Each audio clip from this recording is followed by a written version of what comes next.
Namaste. On behalf of Project Self, United Consciousness, I, Dr. Vikrant Singh Tomar, welcome all of you in this global celebration of United Consciousness, International Week of Peace. UNESCO in its constitution writes that war begins in the mind of the man.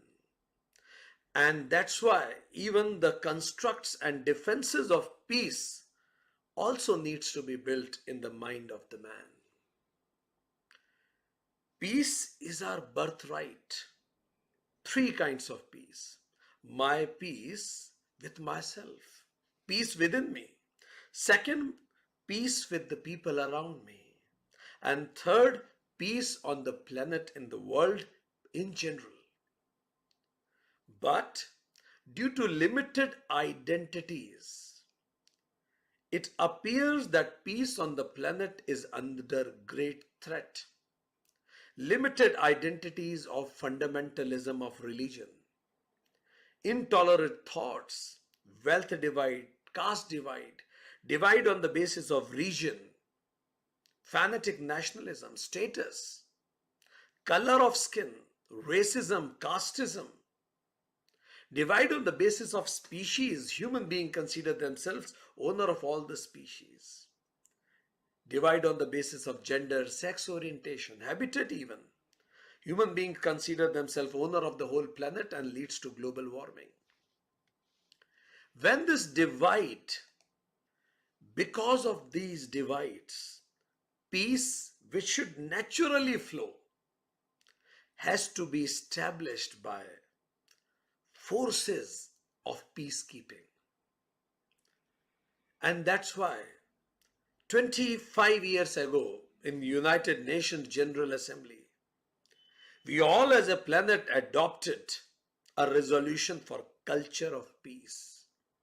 And today, we are also celebrating 76th year of Declaration of Human Rights for the people on the planet, where dignity, equality and justice is upheld.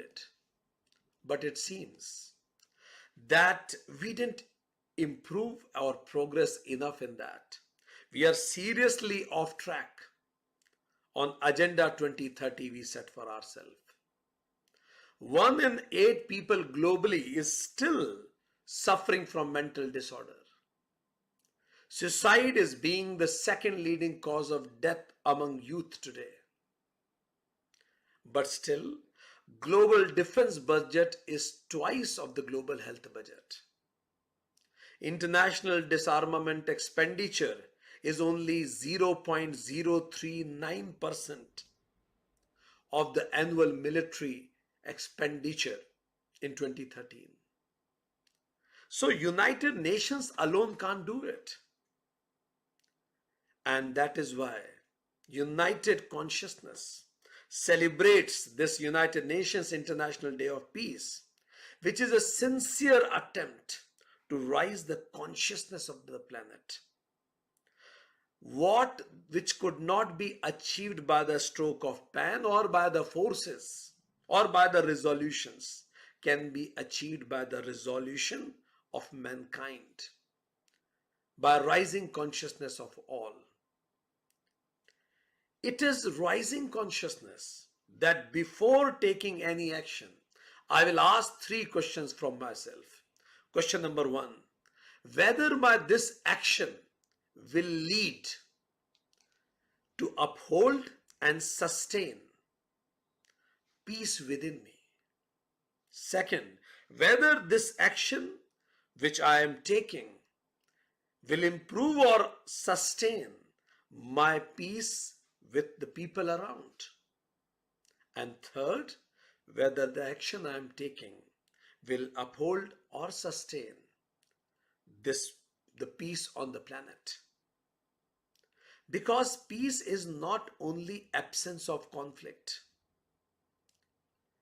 At individual level, peace is the presence of the feeling of joy, serenity, dignity, hope, freedom in me. With other people, peace stands for joyful interpersonal relationships based on love and equality, where I can see me in you, you in me, and us in all. Peace on the planet is also celebrating oneness and this diversity beyond limited divides. So every action which we take should end with disseminating more peace on the planet. In Sanskrit, peace is called Shanti. So peace within myself, peace with others, and peace in the world also. United Consciousness International Week of Peace celebration is one of the world's biggest celebration of United Nations International Day of Peace.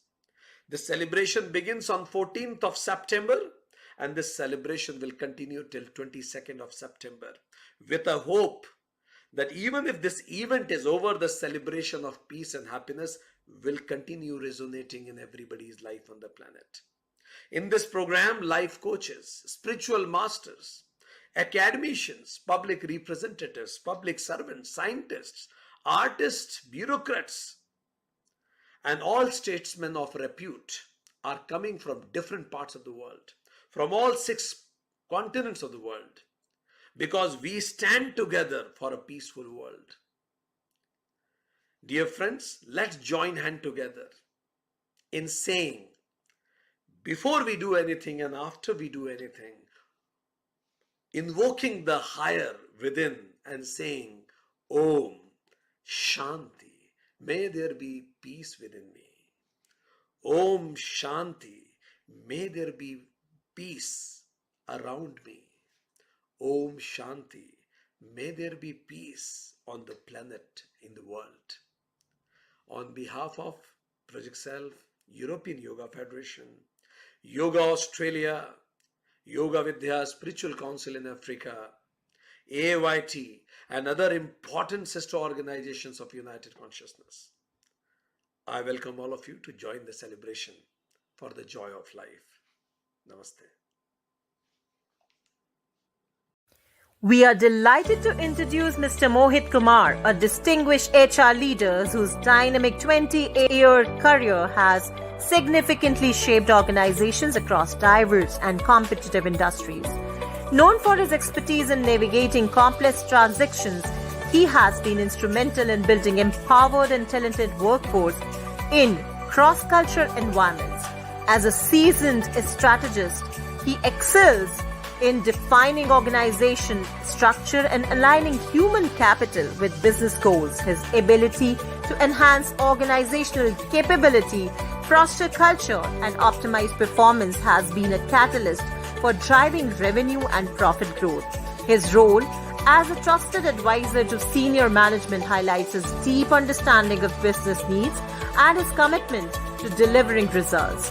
His specialties include strategic business planning, organization restructuring, global business practices, and change management. He is also renowned for his skill in leadership and succession development, executive coaching, and mentoring large teams.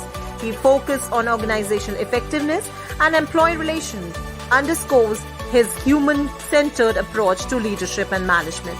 Mr. Mohit's profound impact on organization success and his unwavering dedication to fostering a thriving business environment make him a remarkable leader and a valued asset to any organization. So, ladies and gentlemen, please put your hands together to welcome Mr. Mohit Kumar.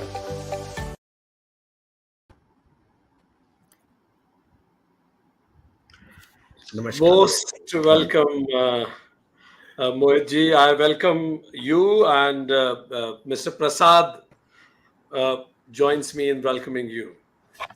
Namaskar ji. Good morning, good evening, depending on Good evening. Yeah.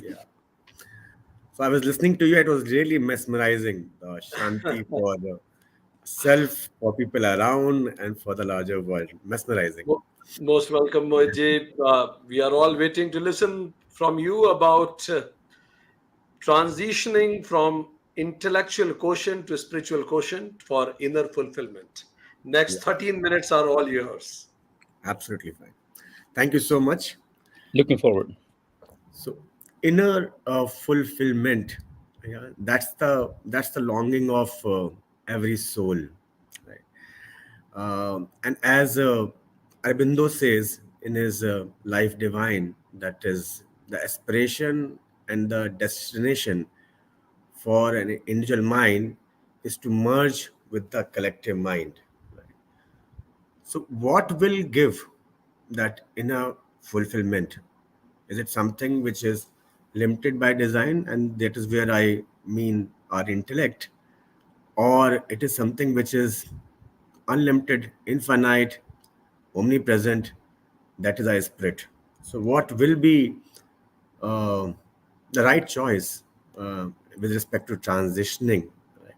So, this is where we move from intellect to spirit, from IQ to SQ, and from logic to magic. Yeah. Everyone looks forward to magic in life, and it's not so difficult because we are born with that. It's just a matter of removing the dirt around and being in touch with that magic. Right?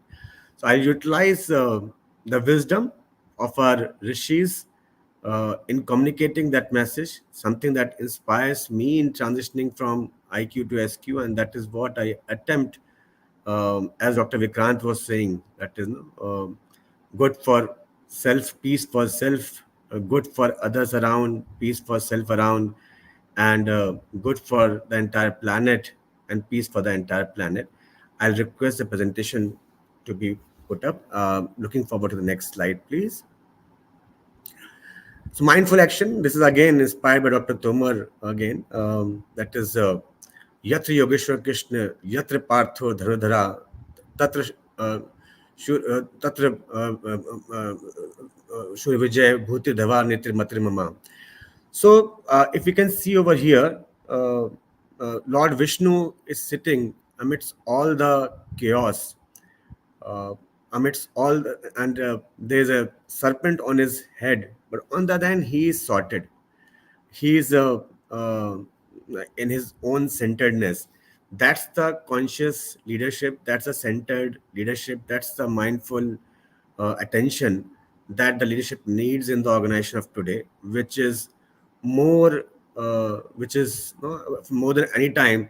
This is VUCA at this point of time.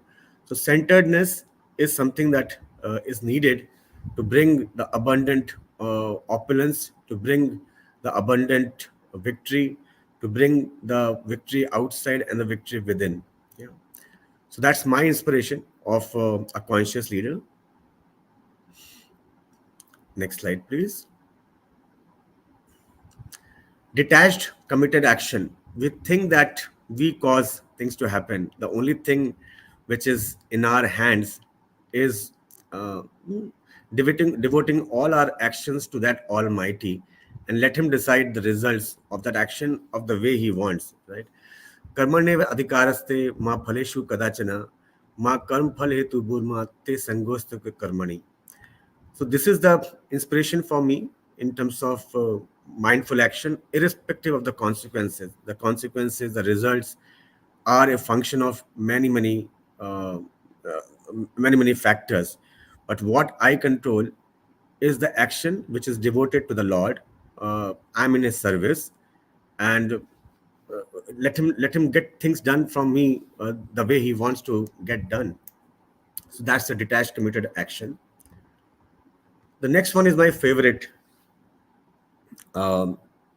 Requesting the next slide, please. So this is about self-management. We're talking about the peace for self, and our scriptures define that beautifully. The process of that is defined over there very beautifully. This is from Gita again. Dhyaito Vishan Punsa Sangasteshu Pajate Sangat Sanjayate Kama Kamat Krodho Vijayate. While contemplating the objects of sense, a person develops attachment for them. With such attachment comes lust, and from lust comes the anger. The next shloka in this is Krodhat Bhavati Samoha samohat smriti vibhrama, smriti bhanshat buddhi nashat pranashati. So when the person is in anger, he loses his wisdom, and with the loss of wisdom, the ability to think through uh, rationally, ethically, that is destroyed, and that is where the person falls from grace. So this is the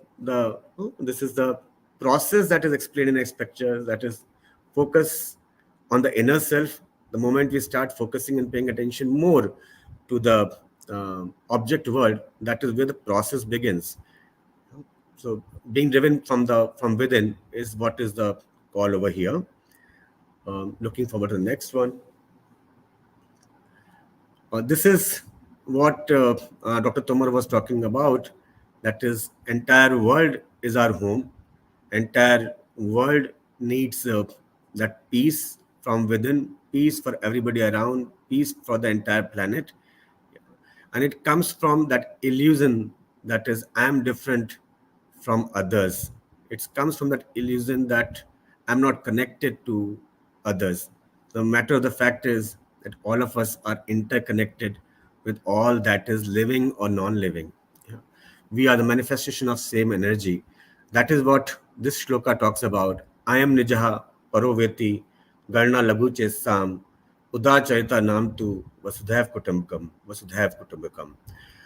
So, larger good is a real self good, and the idea of self includes all to be connected. What is good and sustainable for planet is also good and sustainable for individuals and the business. It is no different if you just look at it a little deeper. The next slide, please. The conscious leadership examples in our own mythology, I'll say history. We have the representation of negative leadership in Duryodhana, but on the other hand, there's a lot of positive manifestations like Krishna, Yudhishthir, and Arjun.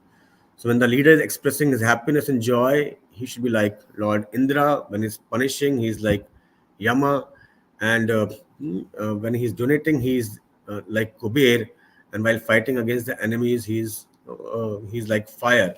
The depth of ocean that we just saw in the previous slide, and the height of mountain like Himalaya, and tolerance capacity like Mother Earth. That is what the ingredients of a conscious leadership.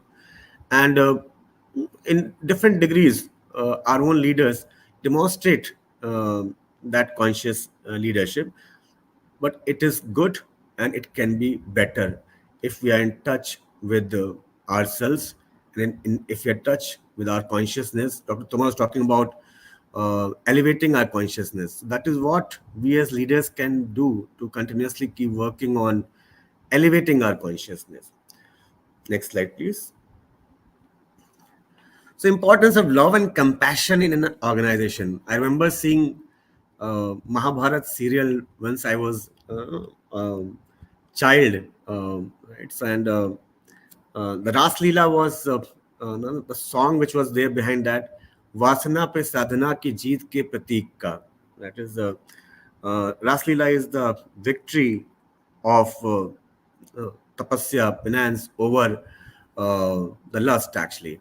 So that is the love and compassion that a leader, a boss brings in from within to the team around, to the larger organization, and in the process impact the larger world. It begins from the love and compassion, feeling that love and compassion within, and then spreading it all around. The workplace becomes a place of joy, happiness, what else we are looking for. This is what the inner fulfillment is all about. And the process is there. We just need to follow it. Next slide, please.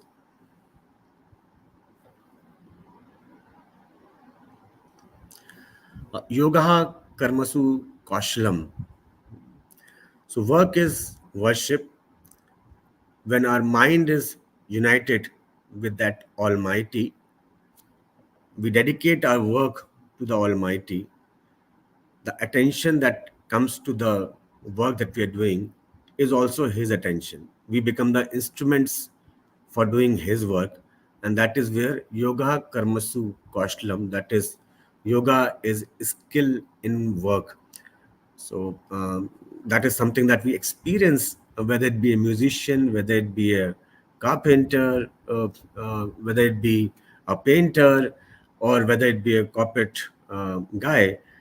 If one is dedicated to and the mind is connected with the Almighty, everything being done by me as an instrument is His will, actually. Next slide, please. Wealth, knowledge, and power. Yeah. Ya Devi Sarvbhuteshu Matrupen Sasta Namastasai Namastasai Namastasai Namo Nama. While we focus on elevating our consciousness, we do need wealth to give energy to our projects that we have in mind, to do the work of the Almighty. And that is where we respect the goddess as Lakshmi, Ya Devi, Sarvbhutoshu, Lakshmi Rupen Sasta, Namastasai, Namastasai, Namastasai, Namo Nama. Next slide, please. And the goddess of knowledge, that is Saraswati. Ultimately, what are we doing our projects for? To get that ultimate knowledge, to get that realization, to get the purpose of our life or the multiple lifetimes. Yeah, and that knowledge, striving for that knowledge, is possible in every profession, including the corporate world. Ya Devi Sarvbhuteshu Vidya Rupen Sasta Namastasai Namastasai Namastasai Namo Nama. And the power of the power to do good, and the power to do good to self, to the people around, and to the entire planet around. Without the Shakti, even Shiv is Shav. Shiv is the Lord Shiva in the Indian mythology, and Shakti is the goddess Durga. And without the support of Shakti, even Shiv is like a dead body. So that is where one needs power and utilization of that for the larger good. Next slide, please. Coaching and mentoring to enhance the inner fulfillment. This picture reminds of when Ramji is sitting on one side of the ocean, and everybody is thinking who will go to Lanka, crossing the ocean. And that is where Jamband comes and tells Lord Hanuman, Ka chup saad raha balwana, that why are you silent, the mighty one? So this is the role that Jamband is playing as a coach, reminding one of the immense capabilities within. Yeah. So all of us need that coach, and that coach is also within. If you look at the color of Jamband, that's black. Right? The black is the unconscious, which is there, and unconscious is the repertoire of all the knowledge, all the wisdom, all the coded information that we need. Yeah, so being in touch with that consciousness within is the best coaching that we can have, apart from the self extension in others who can come as coaches, mentors, and inspiration. So that is again for the inner fulfillment, and it's we see that happening in the organizations, coaching and mentoring. We need to do it with the dedication to divine and making the place again that is good for self, good for people around, and good for the entire planet. Next one, please. Awareness of personal purpose, that is being in touch with our purpose, and that is the best thing. And that is what this picture is saying, that Arjuna has to be true to his purpose. And it's good to die while performing one's duties instead of following somebody else's purpose. Next slide, please. The last one, that is all the wisdom, all the consciousness, elevation that needs to lead to a focused action, because even the lions need to work towards their food. So the lion within also has to wake up and do the hard work and enterprise. Udhimen his danti karyani na manorithai, nahi supta singhas prashanti mukhi mega. So that's all from my side. Let there be peace for self. Let there be peace for people around. Let there be peace for the entire planet. Om Shanti.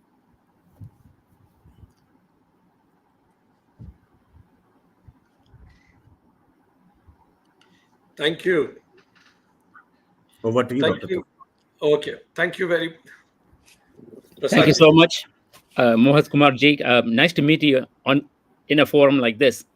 So you touched upon many different things. I mean, it's really a rich collection of words of wisdom, and if you apply them into practical life, success is yours. You mentioned that your favorite is that ladder of failure.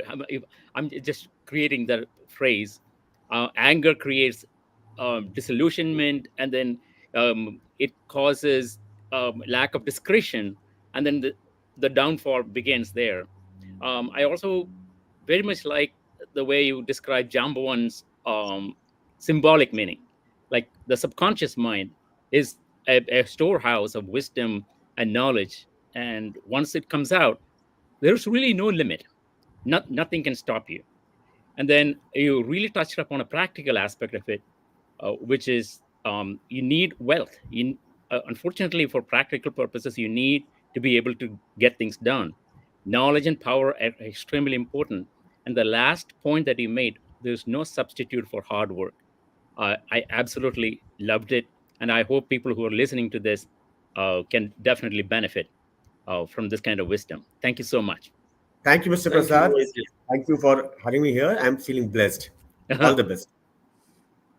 On behalf of Thank you, Dr. United Kumar. Consciousness, I thank Mr. Mohit Kumar for coming onto the platform of United Consciousness. Thank you so much.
Welcome to United Consciousness, where one consciousness, one being, is more than just a belief.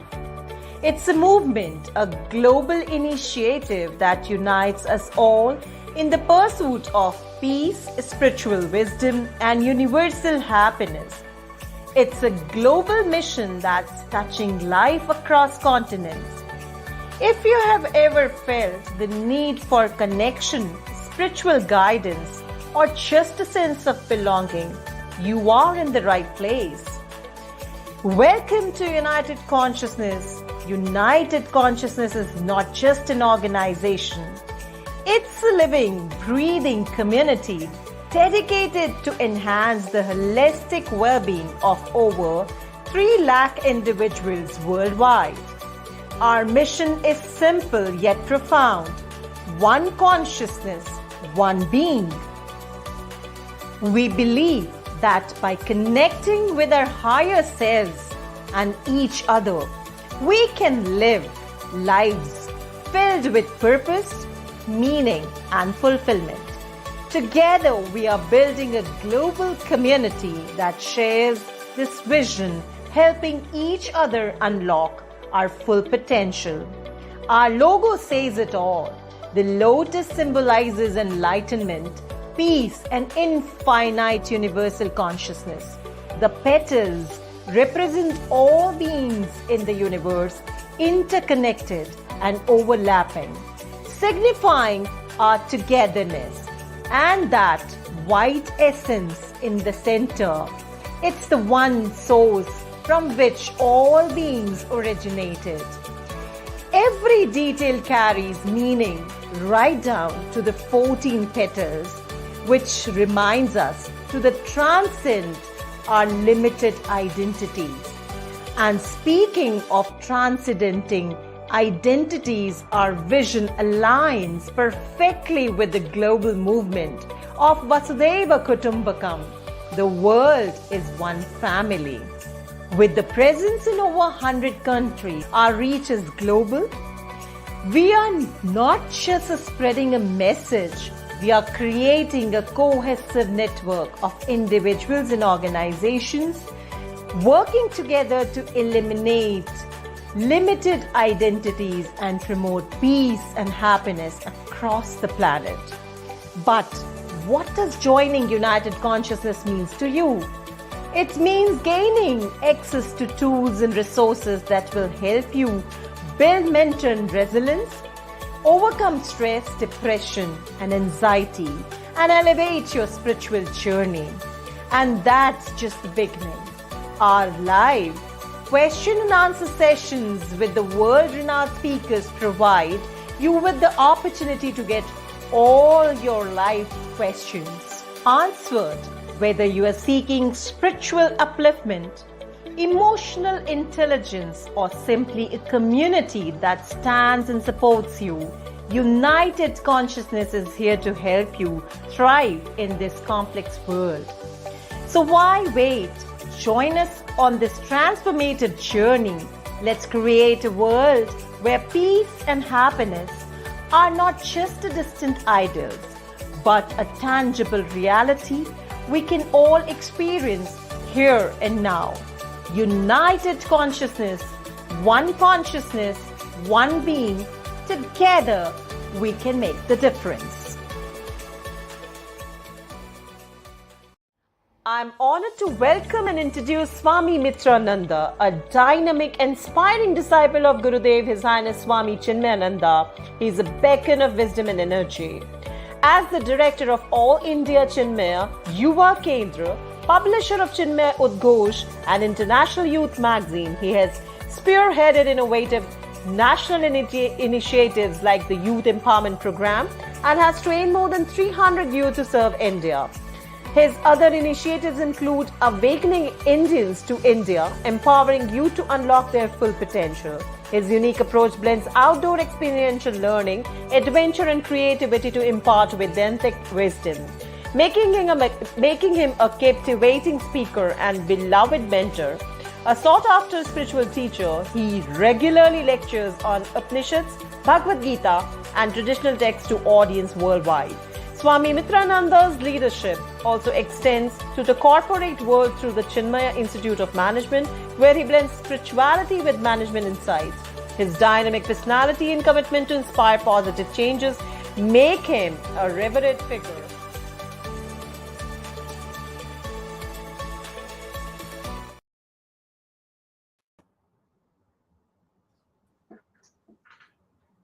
Pranam, Swamiji. Yeah, Hari Om, Namaskar. I join with Prasad ji to welcome you, Swamiji. And we all are very much eager to listen from you. Youth spirituality, nurturing inner growth in the next generation. Next 13 minutes, all yours, Swamiji. Pranam, Swamiji. Yeah, Namaskar. My salutations to everybody present here. Pranam, good evening. With youngsters, my experience has been that we can't preach to them. One would fail completely. We should inspire them and never take the preaching mode. So what I have tried with youngsters is to make them do what I want, but the way in which they like doing it. Make them do what you want, but let them do it in the way in which they like doing it. This formula, if we can manage, then we connect with youth well. Suppose we call youngsters and say, I'm going to talk to you about spirituality. They are quite tired. Even of the word called religion, spirituality, they are tired. Instead, we should know what they like. So I have worked, for example, let us say, if you have to make these youngsters read a very inspiring spiritual book, You should not give them the book and ask them to read. Rather, you should make them do a project on the book. It could be a short film that they should make on a book. It should be a reels they should create on the book. And once you open up this method, then their curiosity and they learn the content.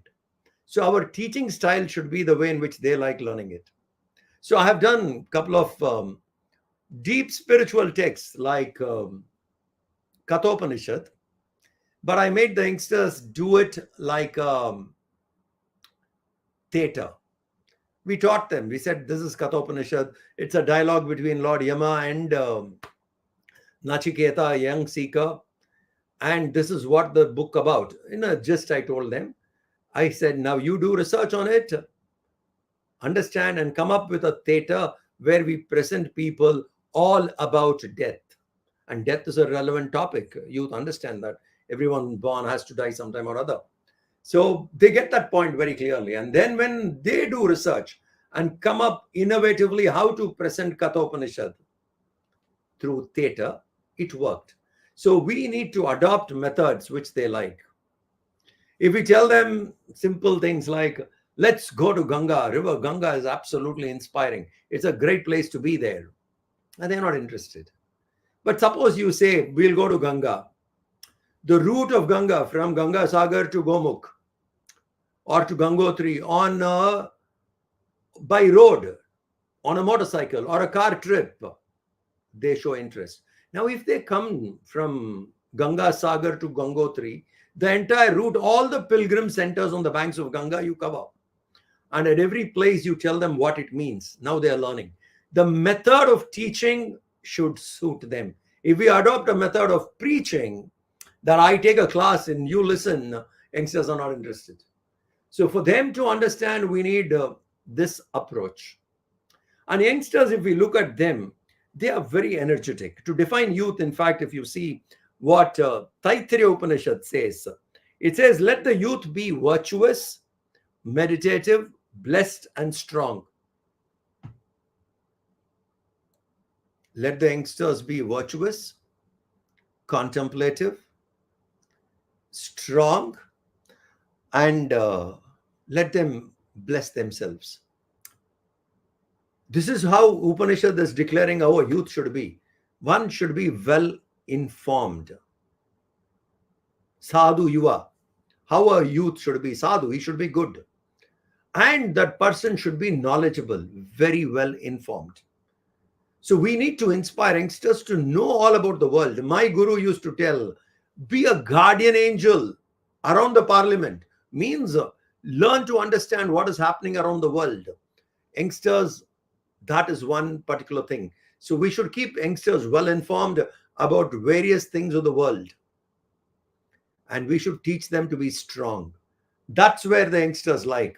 When you tell them that committing to spiritual study or a Tirtha Yatra or a theatrical presentation of a spiritual theme, the end result will be knowledge and strength. Once these youngsters come to that idea that knowledge and they personally benefit with strength, then they become curious, because every youngster realizes that they need strength in life. Not the physical strength, the mental strength they need in life. So they get that. So we should not teach directly. You come this way, and then by the definition of what youth is, according to the Upanishad, a person should be young and he should be well informed. He should be strong. He should be enthusiastic. Should be enthusiastic. And youngsters need that. Many a times they settle down to ordinary. That's why my teacher used to tell, particularly when he talks to young people, he used to say, keep your goals so high that you never reach them. Now imagine something like that. Keep your goals that high that you don't reach them at all. Meaning, reaching the goal is where you learn, not when you reach the goal. The process is where one comes. So when we give them challenging goals, they aspire for it. So my experience with youngsters have been making them do what you want, the way in which they like doing it. If you can get this formula straight, then with youngsters it works.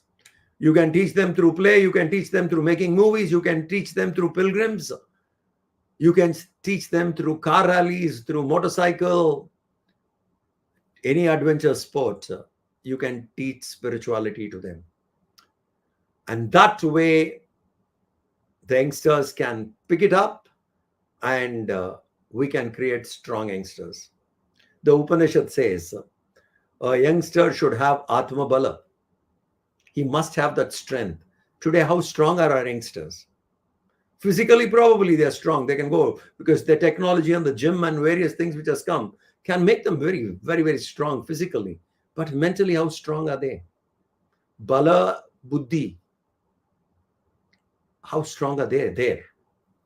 So that area we need to guide youngsters. And if they get that strength, then they will be able to think deep, think big. A weak mind cannot think big. So once we give them the spiritual knowledge which gives you strength, Arjuna was confused. Gita was given. He became strong. Every spiritual text that way, and the early stage gives us a lot of strength and energy. Once we have that strength, our opinion about ourselves change.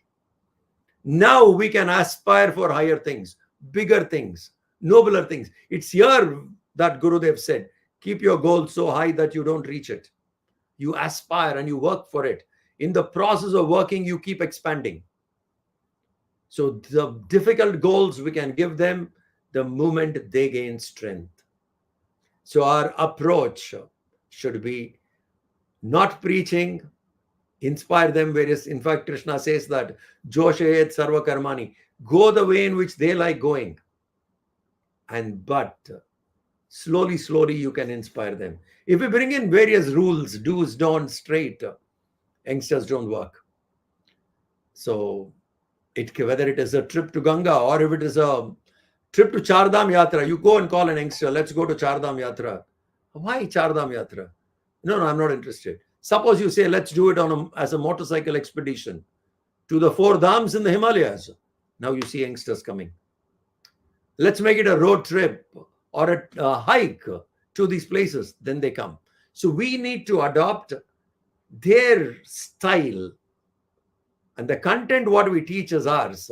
But the style which they learn should be their choice. If you can get this formula in place, it works well with youngsters. Then we can have that kind of a youngster who is strong and who is able to think deep, who is well informed. That young people of that kind, who's got bala and buddhi, will become leaders for tomorrow. Otherwise, you have people who are there without any vision, moving ahead in life, doesn't serve much. So inspire young people with wisdom and strength. And once they have that, they aspire a lot. My guru used to say, it's a very often said statement. Most of you would have heard it too. Youth in my country are not useless. They are used less. They are not careless. They are cared less. If we show that kind of a care to them and show them that they can do much more than what they think, the youngsters can be molded very well. In fact, the motto what Swami Chinmayananji has given for the youth is harnessing youth potential through dynamic spirituality. Today, unfortunately, many youngsters think spirituality is not dynamic. Spirituality is passive because the fault lies on us. We have made it look very negative. We have made it look like renounce the world. You want spirituality, drop everything in the world, go to the mountains, caves, or at least to the youngsters we teach, drop desire, drop desire. Young mind wanted to live life and we go tell them drop vasana. It doesn't work. In fact, dharma, artha, kama, moksha, the 4 lines which are there, dharma, artha, kama, moksha. It's not against desire. You should know to handle desire well. So if this way we can teach youngsters, they'll get it. Then they are not useless. we have used them less. And that way, the youth potential, when it is harnessed, wonderful results can come. So 3-4 points. Make them learn the way in which they like learning it, but what you want. Don't ever preach to an youngster, they won't get it. Let them learn through projects, through travel, and make them understand spirituality is not life negative. It is not passive. It's a very dynamic way of life. In fact, the Bhagavad Gita was not a discussion between Vasishta and Vishwamitra. Angirasa Bharadwaja. It's not a discourse between dialogue between Shankara and Madhvacharya. It's not a dialogue between Buddha and Mahavira. It's a dialogue between Grahasthas, two householders with huge political responsibility who have to lead a nation. These two people are talking, Krishna and Arjuna. It's householders' discussion. But today we don't see Gita as a book for young people, Gita as a book for householders. We think Gita as a book for sannyasis. That misnomer should go. So there are many ways to teach youngsters. Even the Gita can be taught in so many ways, other than the discourse, through activity. We do a program in Chennai called Kurukshetra, where people come out and perform cultural programs. On each year we do, it's a cultural program we do, we call it Kurukshetra. Each year one chapter we give. This year they did chapter 5. Based on chapter 5, there were elocution competitions, there were skits, there were fashion show based on chapter 5. So there is a different way of teaching. If we can get that method, then youngsters will learn. Those youngsters would be dynamic. Like the Upanishad says, they will be well equipped to face life. Yeah.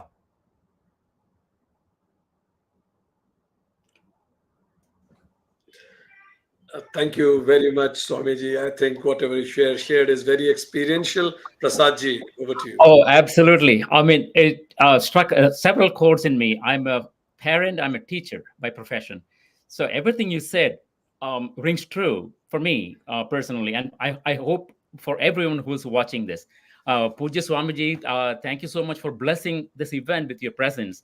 A few nuggets that you shared. I mean, there's infinite wisdom in everything you said, and it was truly inspirational. It reminds me of an old saying: when the student is ready, the teacher appears. So this is the approach that most good teachers use to teach their children. Build a rapport with the students and earn their trust. Then they listen to you. You cannot dictate to the student what you should do, or to your children. That's the essence of what you just said. There's so much to take away from it. I'm limited by the time. I have 20 seconds to summarize. It's next to impossible to do it. But thank you so much for this incredible, inspiring speech. Thank you very much, Swamiji. Pranam. On behalf of United Consciousness, I thank Swami Mitrananda for coming onto the platform of United Consciousness and sharing his views.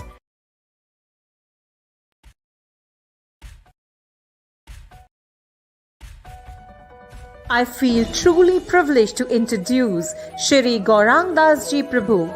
He is a graduate from IIT Bombay, also a leadership and mindfulness coach, a member of ISKCON's governing body commission.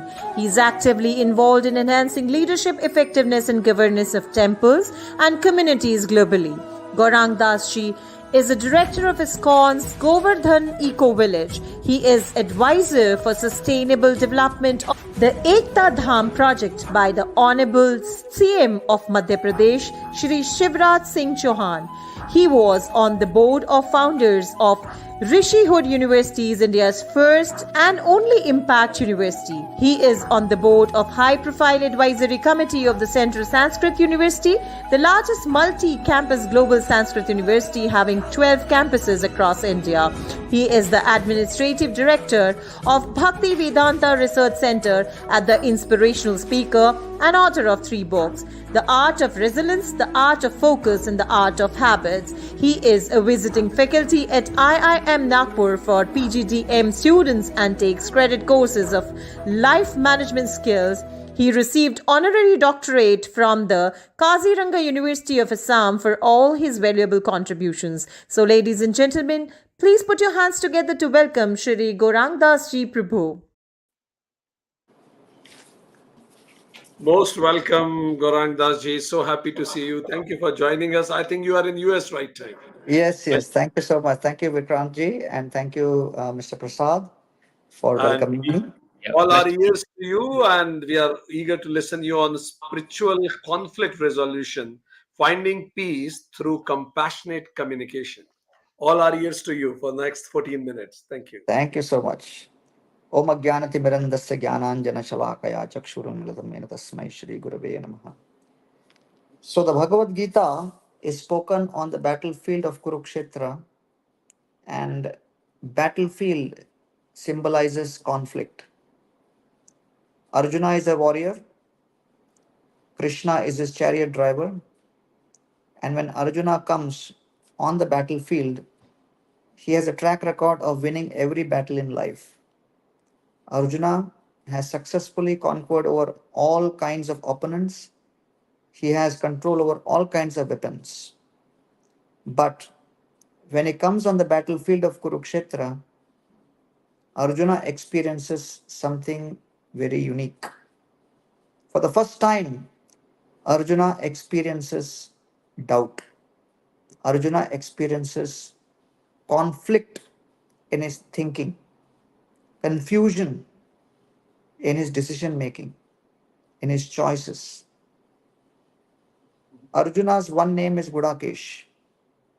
Gudakesh means one who has conquered sleep. When Arjuna was a young student, Dronacharya had given an instruction: never feed Arjuna in the dark.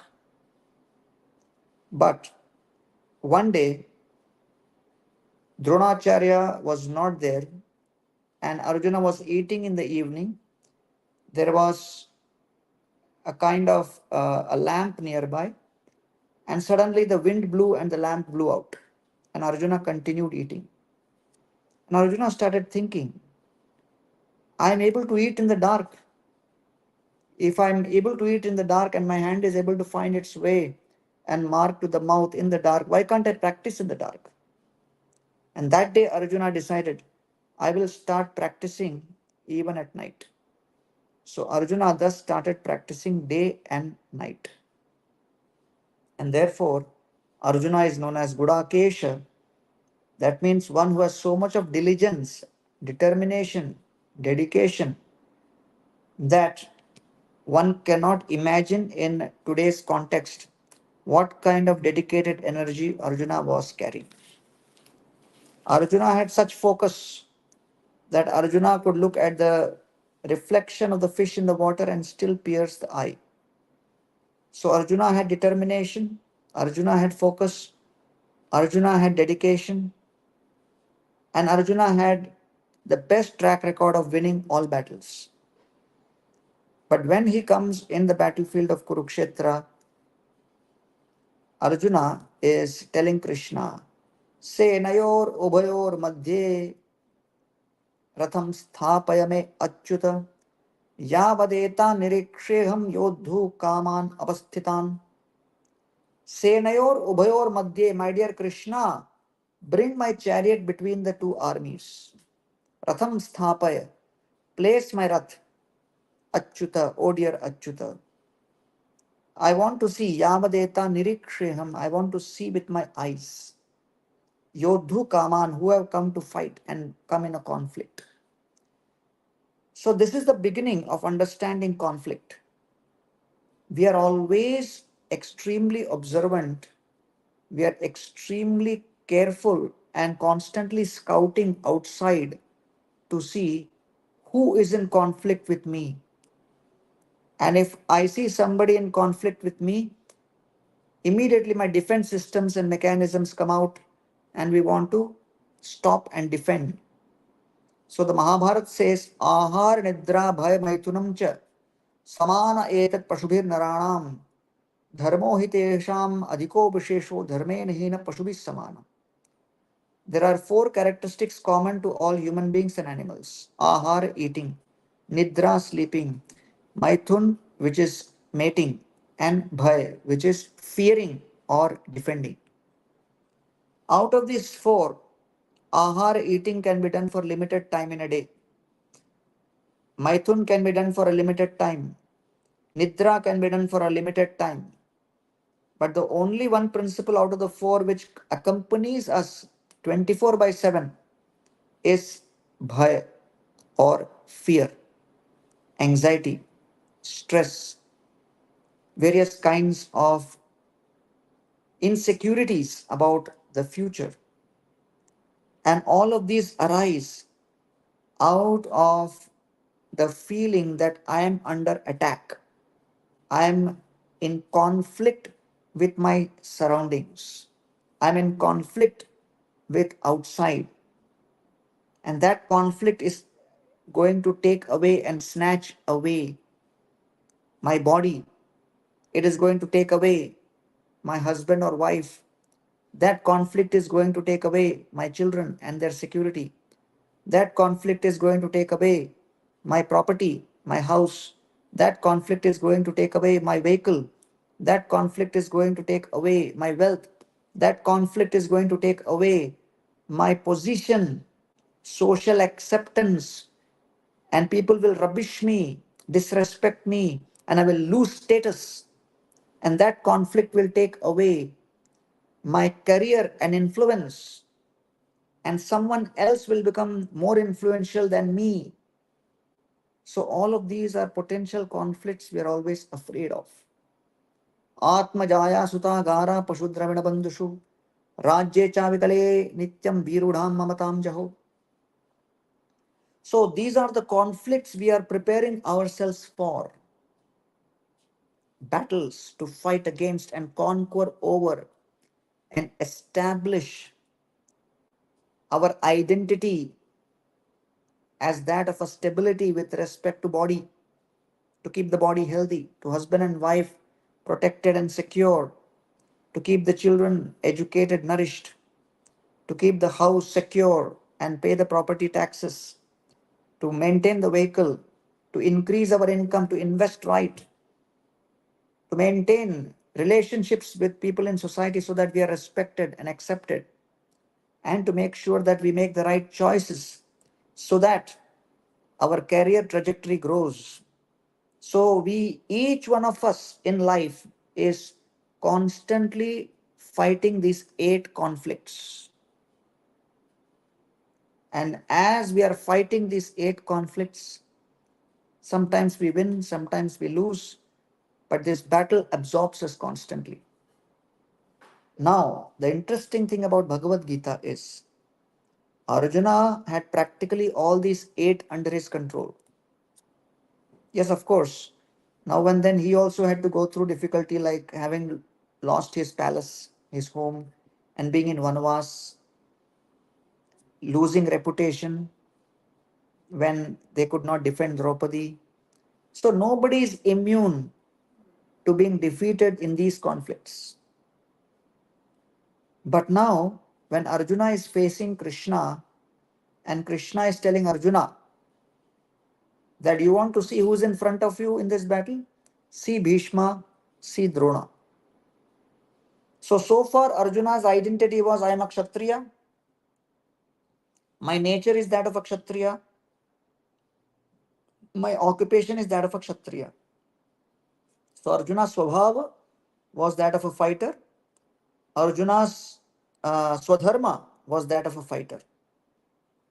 So many times in today's corporate situation, people find it difficult to find alignment between their Swabhava and Swadharma. That is also a big conflict majority of the workforce is going through, that I have certain job, in marketing or finance, but that may be my occupation, but my nature is that of a scholar. So a person finds himself out of place. So there is a huge amount of productivity loss globally because of misalignment between Swabhava and Swadharma, between nature and occupation. So that's a big conflict people are fighting. But Arjuna had sorted that conflict also. His nature, Swabhava, was to fight, and his occupation, Swadharma, was to fight. Kshatriya means one who becomes absorbed in conflict. Brahmana means one who becomes absorbed in acquisition of knowledge. Vaishya means one who becomes absorbed in acquiring wealth. So Arjuna was a perfect Kshatriya. So he had no issues with fighting. He had won every battle in the past. In fact, when he tells Krishna, I want to become beggar and all in future, Krishna tells him, you are a Kshatriya, you have to fight. Even if you go to beg, if somebody insults you, you will hit the Kamandalu on their head and kill him. So better you kill on the battlefield than on in any other informal, place which is not bona fide. So therefore, Arjuna now is faced with this situation where Krishna brings him right in front of two personalities, Bhishma and Drona. So when Arjuna sees Bhishma, he looks at his grandfather. When he sees Drona, he sees his teacher. Now the real conflict begins. Arjuna is thinking, should I kill my grandfather or should I love my grandfather? Should I respect my teacher or should I kill my teacher? Then he looks at Duryodhana and he says, oh, he's my enemy. I should kill Duryodhana. But then he's conflicted between these three. Should I kill Duryodhana? Should I love Bhishma? Should I respect Drona? Should I kill my enemy? Should I love my grandfather? Should I respect my teacher? So, what Arjuna is going through is a classic conflict of identities. So, the greatest conflict which anybody can experience is conflict in identities. See, here is a fighter who, when attacked, would fight back. So, many of us have fighting spirit. When we are attacked from outside, we get the energy to fight back. But what happens if the fight happens within and the battle between identities is such that some of our identities collapse? And that's what happened. That conflict between Arjuna's identity as a enemy, as an enemy of Duryodhan, as a grandson of Bhishma, and as a student of Drona, these three identities conflicted. And Arjuna was bewildered what to do. And so he tells Krishna, Ve patuscha sharire me romaharshascha jayate Gandiva saramshate hastat tvakchaiva paridahyate. My limbs are trembling, my mouth is drying up, my hairs are standing on end. I'm experiencing the symptoms of depression because depression means not knowing the reason why I should perform this activity. Depression means you have the skill with you, but you lose the will. So Arjuna on the battlefield of Kurukshetra, because of conflict between his multiple identities, lost the will to fight. And Arjuna did not even have any social media accounts to confuse his identities further. So today, as we live in a volatile world, as we live in an extremely uncertain world, all of us have to realize that spiritual consciousness is so crucial and so critical, because when Krishna realized that Arjuna's Swabhava and Swadharma is not helping him overcome his internal conflict, Krishna had to introduce another level of identity to Arjuna, which was his Swarupa. And he says, Dehinosman yata dehe kaumaram yauvanam jara tatha dehantara praptir dhiras tatra muhyati. The soul moves from birth, gradually grows, and as the body becomes old, dies, the soul goes into another body. The soul doesn't change.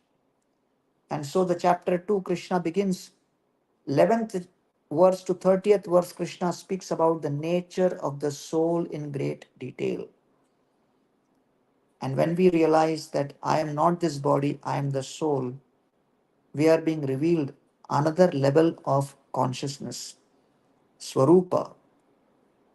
that is my eternal identity. The Jiva is Sanatan, Paramatma Ishwar is Sanatan. The connection of seva between Jiva and Paramatma is Sanatan. That duty of the soul towards the Sanatan Supreme Soul is known as Sanatan Dharma.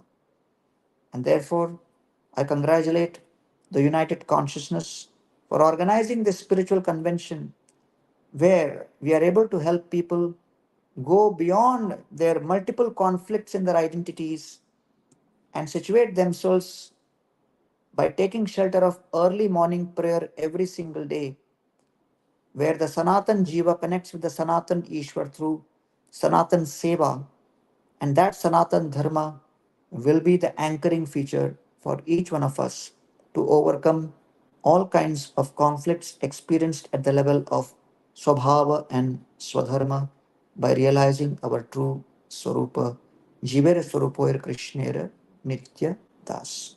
Thank you very much, Vikranji, for inviting me. So kind of you, Gaurang Das ji. We always feel honored and inspired listening to you.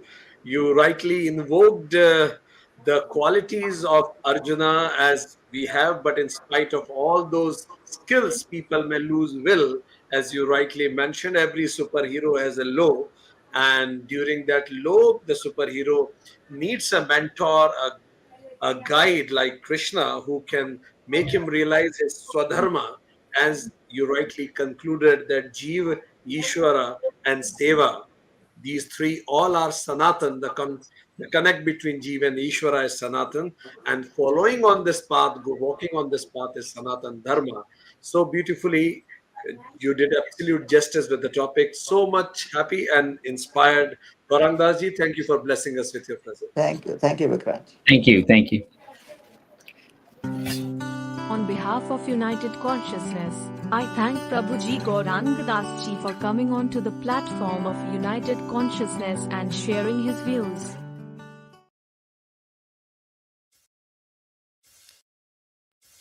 We are honored to introduce Ms. Ujjwala Kothavare, a dedicated advocate for the ancient science of yoga and a passionate promoter of harmony and happiness through this revered practices. Her career objective is to serve society by enhancing well-being and spiritual growth through yoga. Her academic journey reflects a deep commitment to yoga and holistic health.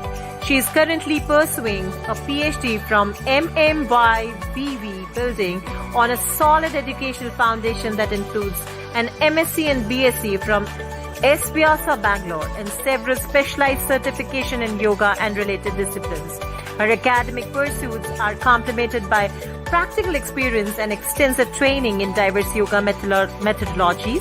Her professional experience is equally impressive, spanning roles as a yoga examiner for the Ministry of Ayush and teaching positions at renowned institutions such as Vivekananda Schools, Nai Disha School, Yog Mandiram Trust and DPS Arkipuram. Her commitment extends beyond tradition setting, with workshops conducted for inmates at the Tihar Jail, summer workshops at Delhi University Women's Association and various committee engagements.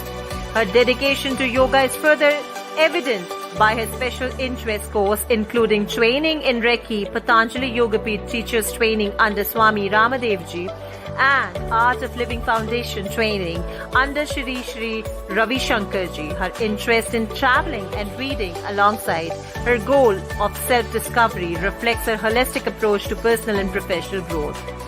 Her diverse skill, profound knowledge, and unwavering commitment make her a remarkable advocate for yoga and beacon of well-being in her community. So, ladies and gentlemen, please put your hands together to welcome Ms. Ujjwala Kothavare.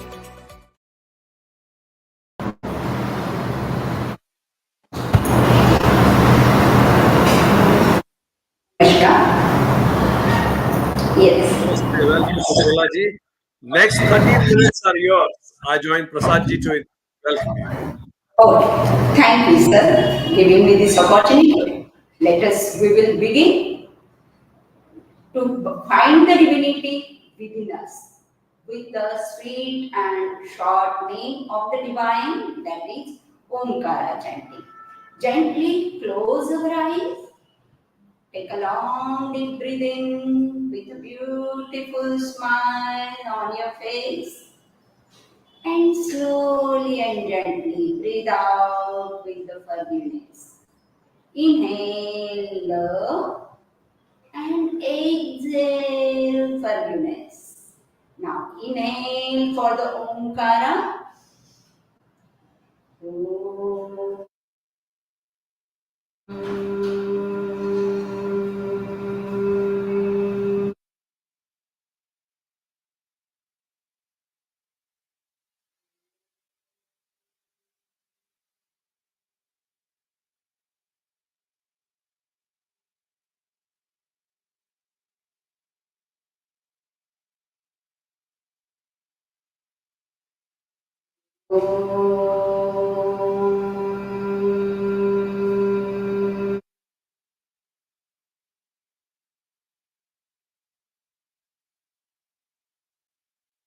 Feel the divine power within yourself. This is the actual goal of the yoga. Now we will begin with the warrior pose. We will stand up at our own place as we had listened the Bhagavad Gita. So be like a Arjuna, like a warrior pose. We will do. Come front. Take your right leg forward.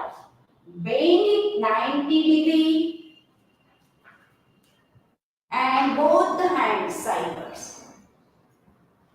Palms facing upward. Take them up. Just pull your hands muscles up. Ashwini Mudra, Mulban. And be there, just like a warrior. Slowly and gently come back and relax. With another leg, we have to perform a self-complementary. Left leg forward, bending it down up to 90 degrees, parallel to the ground, palms facing toward the ceiling. Fold the hands in Namaskar Mudra. Hold your Mula Bandha. Be there. Normal breathing, breathe out. Slowly and gently coming back and relax with a beautiful smile. Being a warrior, now we will relax also. Just make a gap between your both the legs. And while standing, we can do a relaxation in a Utkatasana or simple language, we can say it as chair pose. Just sit down, strengthen your thigh muscles also, along with have a beautiful smile on your face. Yes. All of you will enjoy these things. Just slowly coming back and relax. After sitting and relaxation, we will stretch our body completely. Remove the letharginess while sitting. Just completely. Now, joining both the legs together, palms. Your feet are roundly firm on your ground. Now, tighten your calf muscle. Tighten your knee cap, lock your kneecap, tighten your thighs, hips, interlace. Keep your thumb on your hip bone, fingers pointing backward. Now anterior tilt, stretch your spine upward. Now interlace your fingers, straight them up. The whole body upward. But focus on the balance. Strengthen your every muscles. Remove the stiffness in your body, letharginess, and full of energy and enthusiasm. Slowly coming back down and relax. It means asana practice. doesn't need lot of stress. In very small space also, we can practice it and energize our body and obtain the goal of Prayatna Shaitilya Ananta Samapati. Mind power. Now make a gap between your legs. Interlace your fingers on your chest. This is Tadasana we are going to perform. Inhale, stretch your both the hands upward. Now bend towards your left side, side bending for the spine. Come back to the center and right side bending of the spine. Slowly coming back to the center and relax. Yes, while performing asana, we have to take care that we have to complete all the spinal movements. We have done axial movement through our Tadasana, Didyat Tadasana, side bending. Now we will do forward bending. Just Ulva Hasta Padottanasana. Stretch your arms upward with the inhalation. With the exhalation, come to the 90 degree parallel to the ground. Then further exhalation, coming to the ground. Touch your big toe. Try to touch your feet to the knee. Inhale, slowly come back to the 90 degree, then upward straight and sideways. Relax yourself. While performing any asana, we have to do is counter pose 2. Be careful. Now, we have done forward bend. We will do the backward bend too. For that, we will interlace our fingers at back. Inhale and we go back.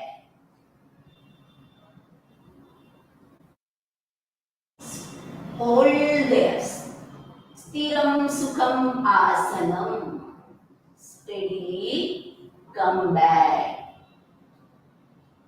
And remove the duality in your mind.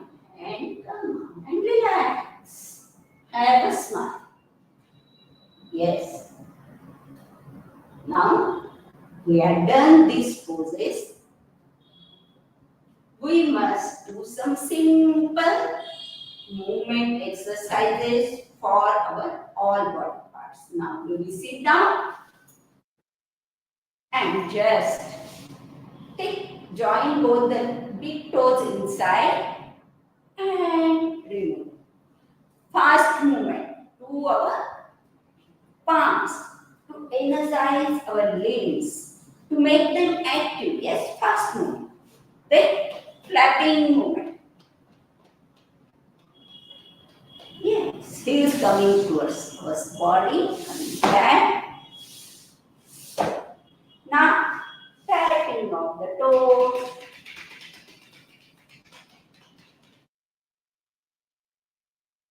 Bhadrasana position. Keep your body straight, erect. Beautiful smile. Open your chest. Now, slowly come forward. Keep your arms sideways. Forward bend. Once more. Yes, like a flower. Butterfly, you can choose that honey from this flower. Nectar. And come out with a beautiful smile. After receiving that nectar, slowly take your arms back and relax. It's not necessary that we have to perform very difficult poses. Just like this simple, we can do. And as nowadays, only a ceiling also survive. Now, we do very simple forward, bring your leg and forward, take up, and slowly and gently bring it. Again, right hand, up, and slowly and gently come back. Yes, be the peace world. Take this flower, make like flower shape, and it's a Taj. Peace world Taj, a bow from your head.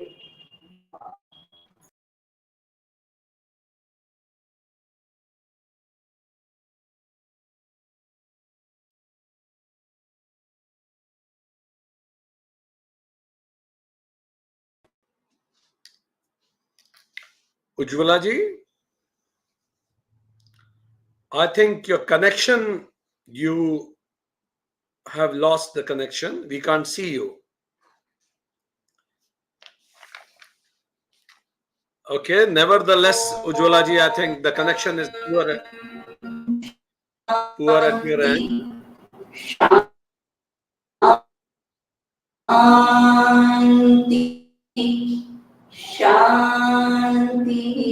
Feel the peace within yourself. Feel the peace in the surrounding atmosphere and in the whole universe. Love yourself. Hug yourself. Because everybody missing this only. And appreciate yourself. Thanks, Lord, for Thank you giving very me much, this Ujjwala opportunity. ji. It was very profound. Thank you very much. Yes. The world missing only this loving and appreciating. Thank you. Pranam. On behalf of United Consciousness, I thank Ms. Ujjwala Kothawade for coming on to the platform of United Consciousness. Thank you so much.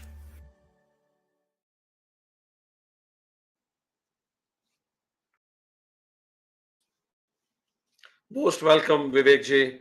We are so inspired to see you here.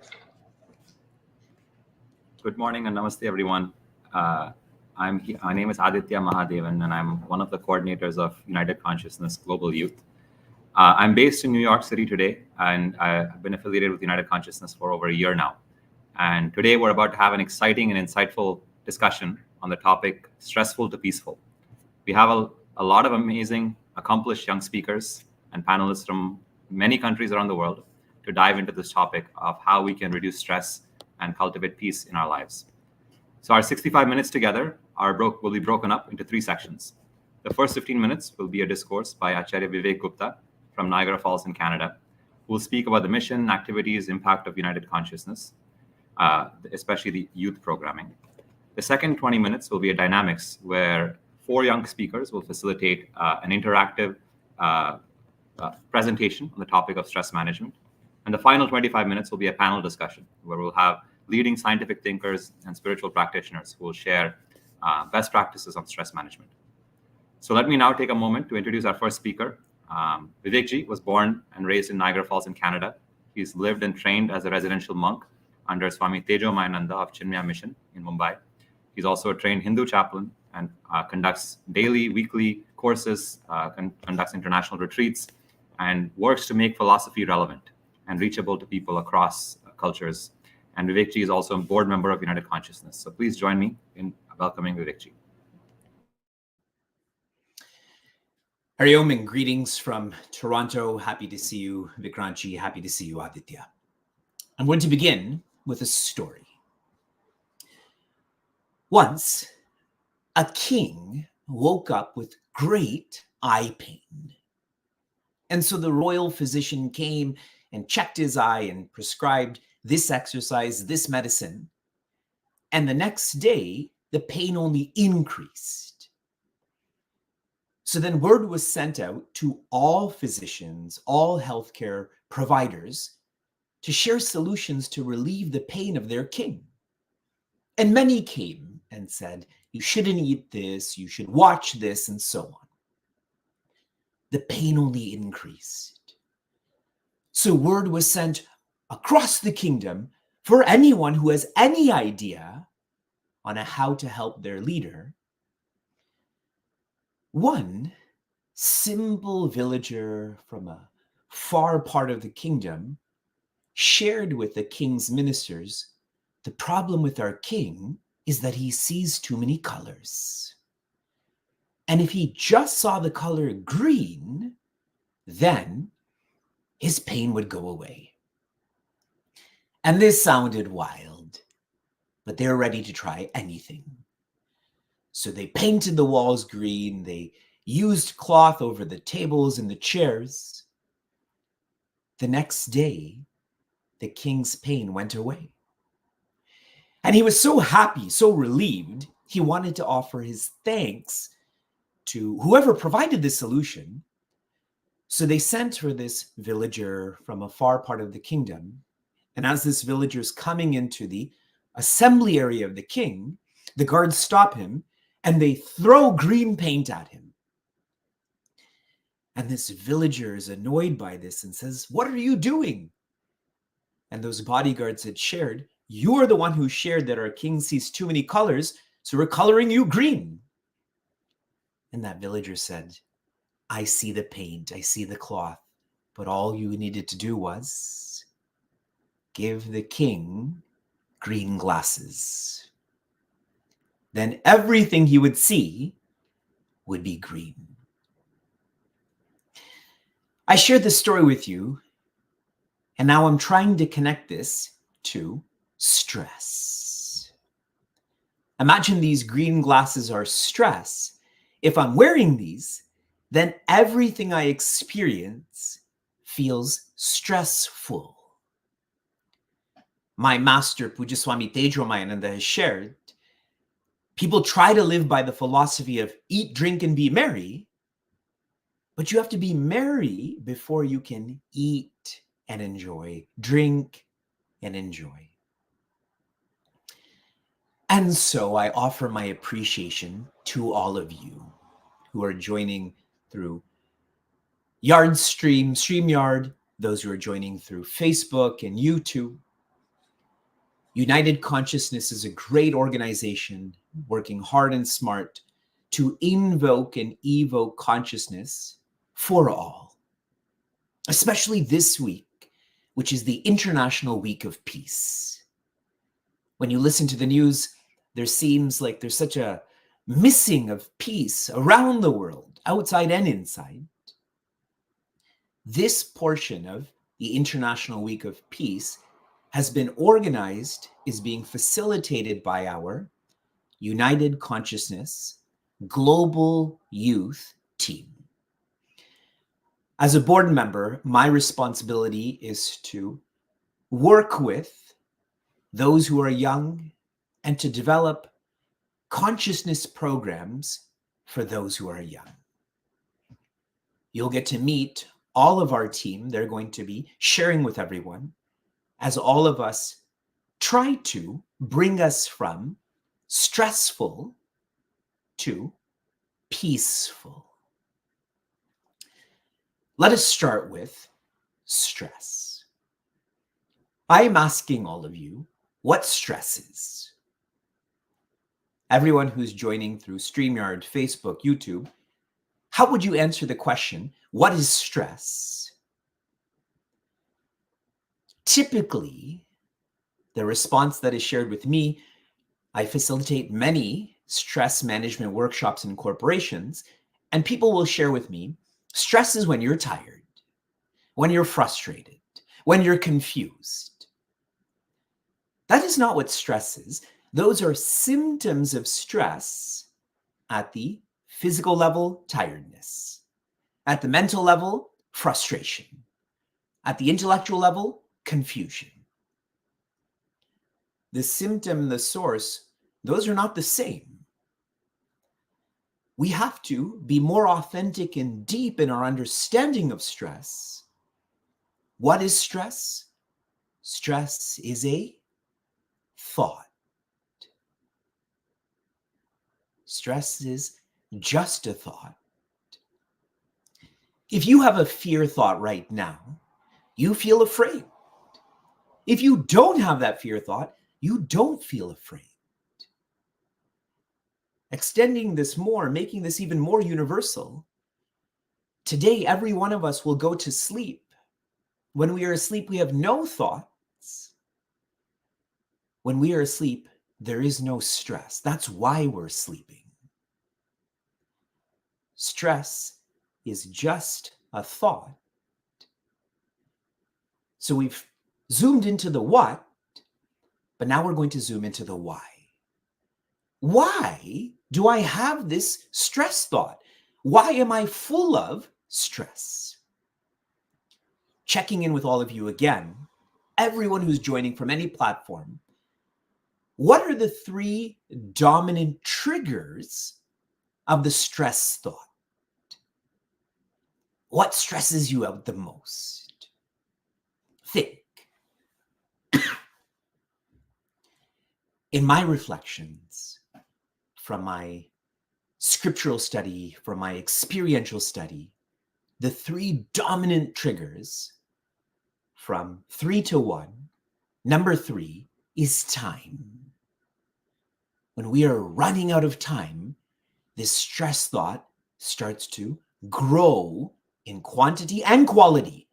It becomes more deep, more harsh. Think of being late to go to the airport. How that feels is awful. Number 2 is money. If you have a lot of student debt, if you have mortgage payments to make, and you still have to use resources for functionality, that imbalance causes one to have this stress thought. There's not an alignment of how much I have and how much I want. The supply and demand are mismatched. But the most dominant trigger of the stress thought is people. As we slowly complete International Week of Peace, as we slowly complete this month, if I ask you to review this week and this month on when you felt the most stressed, I feel it would have been because of a person, and most likely a family member, with expectations not being met, disappointment being felt. It is people. From stressful to peaceful, what is stress? What it feels like is being tired, frustrated, and confused. What is it? It is a thought. Fear thoughts cause fear. Hunger thoughts cause hunger. Stress thoughts cause stress. So what causes this thought? The imbalance between time, money, and people. Fine, we already feel this, whether we can vocalize it or not. What we need is the how to grow out of this. How do I go to peaceful? Another way to think of being overwhelmed by stress is to be resilient to stress, resilient to imbalance. Sociologists have studied that there are 3 ways to cultivate resilience. Resilience means where there is an imbalance in my supply and demand of time, money, and people, I can resist that more, not be affected by it so much. Here is the first way to cultivate resilience. I'm sharing from easiest to most difficult. The easiest is exercise. When we exercise, then we are in a space and time that makes us feel more natural. Our heart rate is up, our muscles are moving. And if our exercise is in nature, it helps us to feel even more natural. Our hormones change then, the serotonin, the endorphin, and so on. Number 2 is examples. For me to be more resilient, if I have examples of my parents or teachers, athletes, philanthropists, examples of those who have executed resilience, I feel I can do it more. Earlier on, I was supposed to speak on overcoming social isolation through spiritual connection and community. Those who feel part of a community, they are more resilient. They feel that they're bigger than just their name, their form, and so on. And the final way to cultivate resilience, this is the most difficult, but the most lasting, it is ethics, a value system. This helps one to live by purpose. My master, Puja Swami Tejomayananda, shared, purpose pulls performance. When my value system is to be determined, disciplined, generous, cheerful, and so on, even when time, money, people are pushing against me, I push back. I rise above this. This purpose brings out the best in us. So if I can practice exercise, examples, and ethics, I have less stress thoughts. I feel more quiet. And experiencing this quietude, it's a taste. It is a trajectory to start to be peaceful. Again, I offer my appreciation to United Consciousness, to all who have shared this week, specifically our United Consciousness Global Youth Team, whom you're going to get to learn from very soon. Best wishes to all. Team. Thank you, Vivekji, for that insightful discourse. It is now time to move on to the next section of our program together. For our dynamics, we will have 4 fantastic young adults from Canada, the USA, and India. Our 4 presenters, whom you can see on the screen, are Daksha Nair, who's an undergraduate student at Rutgers University in New Jersey, who's studying psychology and criminal justice. Secondly, Shafali Panikar, who is a graduate student at the University of Guelph in Canada, studying public health. Third is Shivam Mulchandani, who has a master's in finance from the London School of Economics and currently works in the education sector in Indore in India. And lastly, Samya Dev, who is a 9th grade student in Albany, New York, and she's also a competitive swimmer. So I'll now share my screen, and I will also ask Daksha to kick things off for us.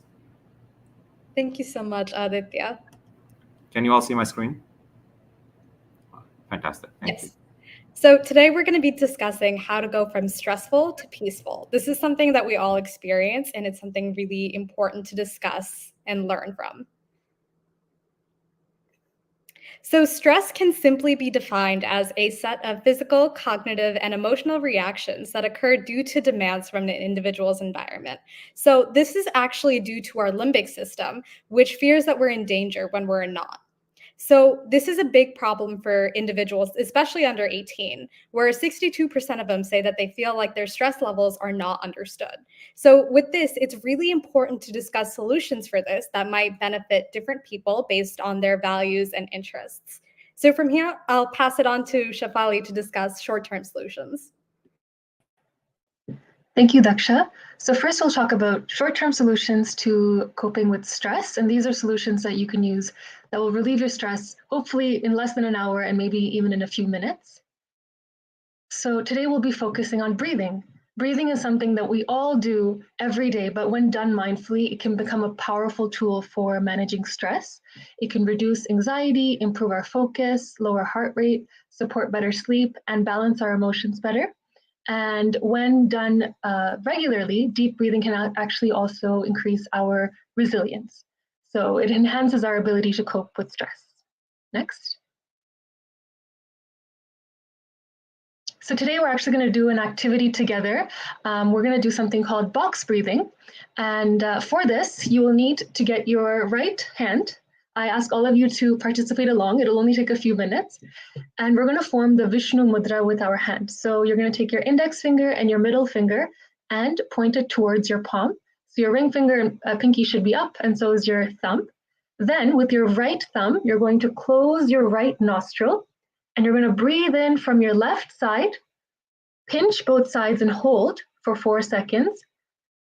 Release your right thumb and exhale from the right side, and then pinch again and hold for another 4 seconds. So this method is called box breathing because we inhale for 4, hold for 4, exhale for 4, and then hold again for another 4 seconds.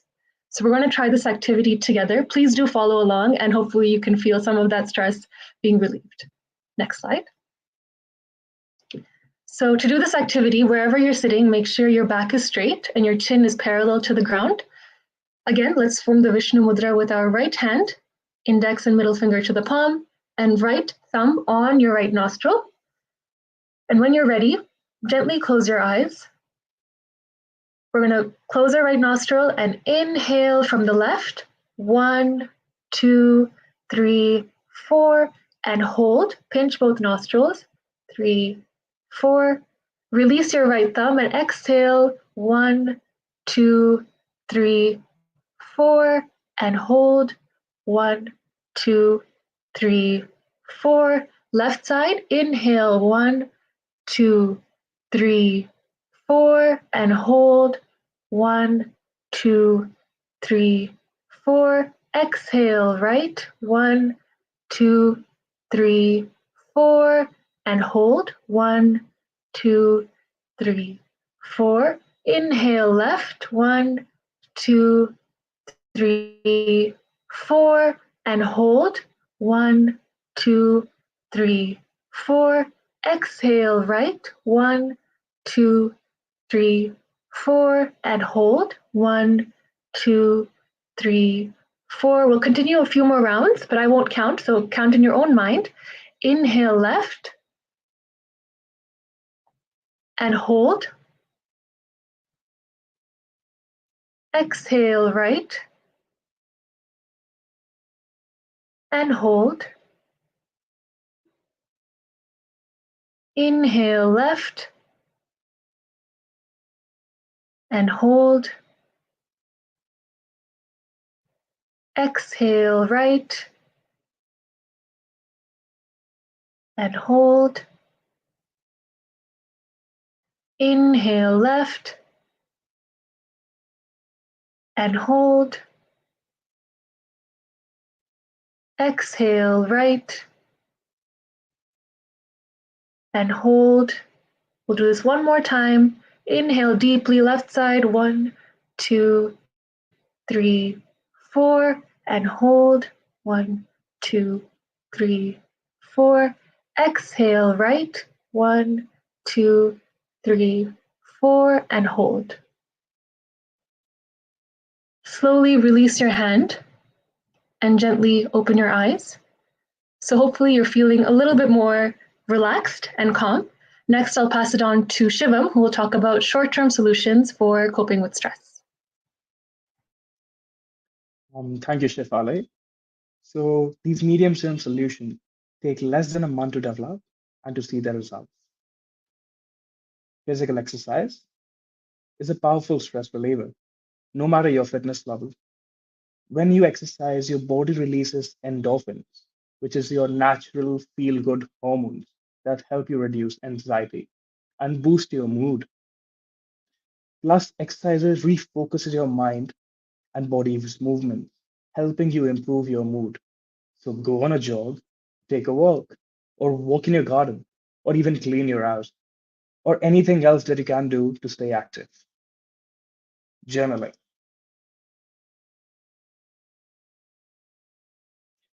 Journaling offers a simple yet a very effective way to process stress by providing a free space to release your pent up emotions. Writing your thoughts down can help you organize them and gain clarity, which can be a significant relief for stress. Additionally, journaling helps you identify those recurring patterns of stresses, and offering insight on how to potentially address them. The key here is to write freely and regularly without worrying about how it looks like. So just let your thoughts flow. Moving on to dance therapy. Now that you have processed your emotions with journaling, let it express through dance therapy, which is more than just movement. It's a way to express your emotions that might be too hard to simply put into words. This emotional release is especially beneficial for reducing stress, as research shows that regular dance therapy can significantly lower your cortisol levels by up to 54%, the hormone which is associated with stress.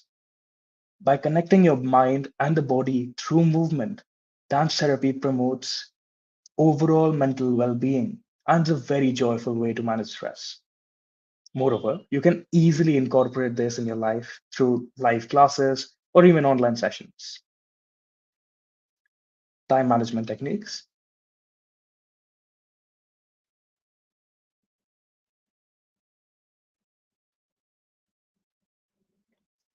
Effective time management is essential for reducing stress.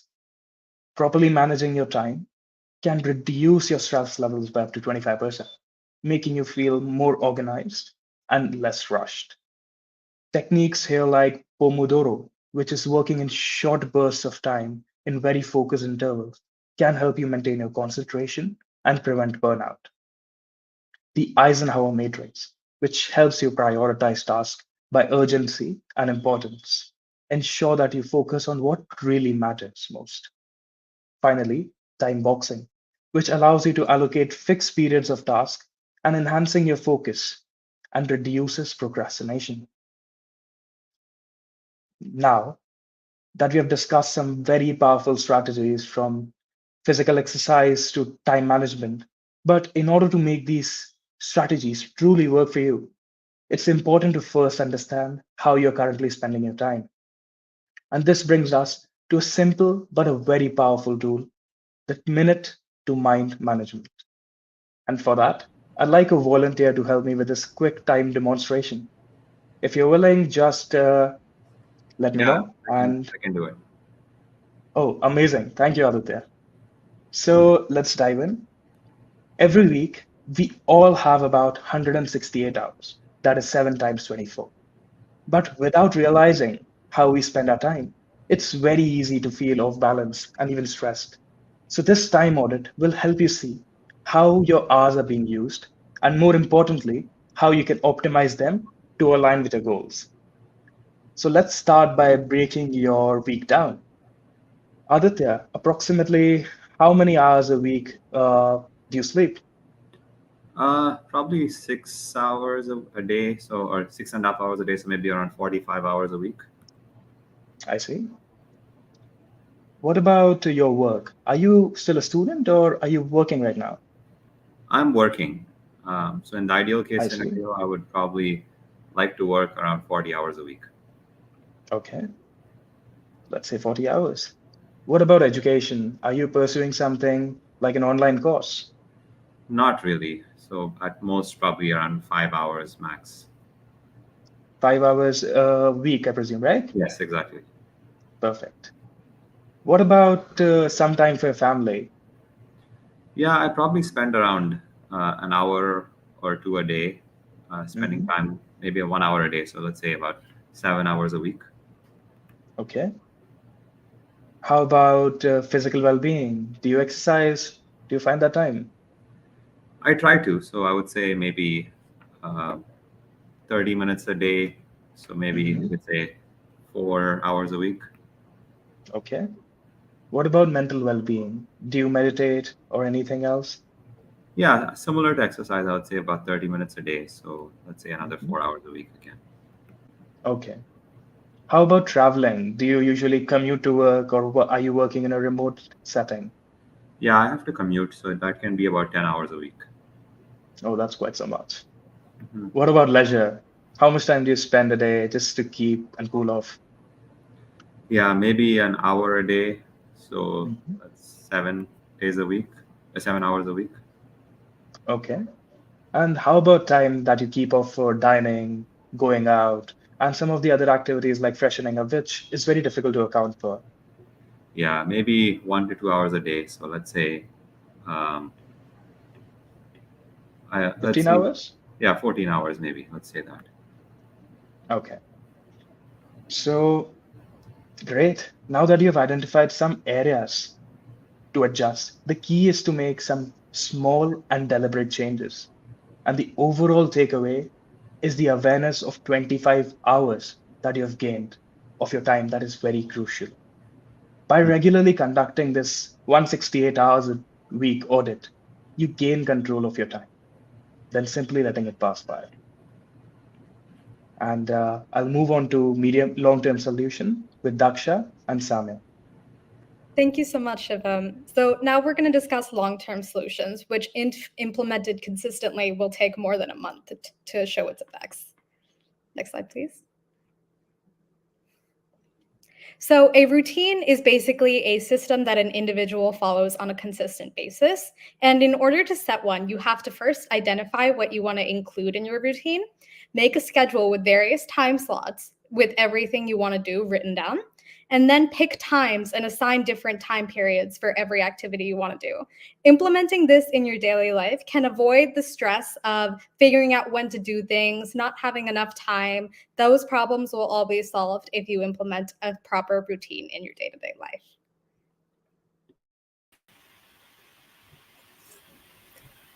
Goals also help manage stress, a goal being a task that an individual works to achieve. We can set them using the SMART acronym: S for specific, M for measurable, A for achievable, R for relevant, and T for time-bound. Goals are important because while routines help us manage our responsibilities, goals help us work on the person that we want to be and climb the next mountain.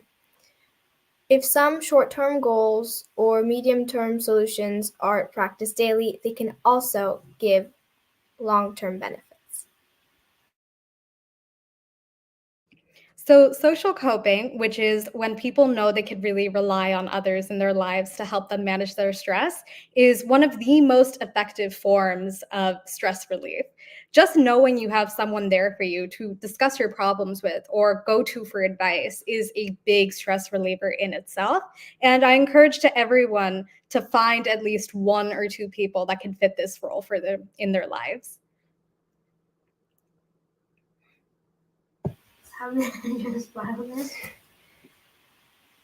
Having gratitude is also really important. That means you're appreciating different parts of life. Many people go on gratitude walks or have a gratitude journal. Having gratitude really matters because if you're in a tough situation, reminding yourself of all the people that love you, that are there to support you, all the resources that you have, how lucky you are can really make a difference. Dream boards are also really awesome. It's one place that has everything you love, everything you want to become, and everything you already have achieved on it. So one look at it when you're in a rough situation or just having a bad day in general can make you feel better. Thank you so much, Sami, for explaining that so well. So based off of what she said, we're going to start an activity where we're going to identify the various things that we're grateful for.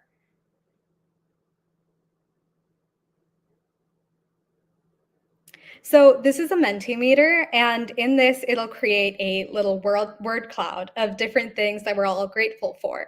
And by doing so, we will be able to see the different parts of life that we often take for granted, but now we can properly give thanks to. And everyone is thankful for different things, so we will also be able to see the variety. So if you could all scan the QR code or join menti.com and use the code presented. So far we have pets, family, and health. Those are really important. I'm very grateful for all of these things too. I feel like these are things we all take for granted a lot. So it's important to be sure that we remain thankful for this. Elephants is a good one, especially since they're becoming endangered now. A lot of people really underestimate the impact they have on the ecosystem from where they live in. And it's really important to appreciate that, even if we don't see them every day. Education is very important as well, I feel like, because without proper education, I don't think any of us would really be here. I see guides in our life. I really like that one a lot because I have a lot of people I would like to thank to help me be here today. I see a lot of God. Religious coping and religious beliefs can really help us stay strong throughout life. I've personally experienced it. For this moment is a very good one too. Just thankful being in the present is a very good response too, I feel like. Snacks is a good one too. The small little pleasures in our life that can help us feel better when we're not feeling the best at the moment. Teacher is also a very good one, I feel like. The earth. We have like Earth Day, but I think every day should be Earth Day in that we need to give thanks to the world we live on and all of the resources it can provide us. So this is just a small yet significant example of all of the different things that we need to be grateful for.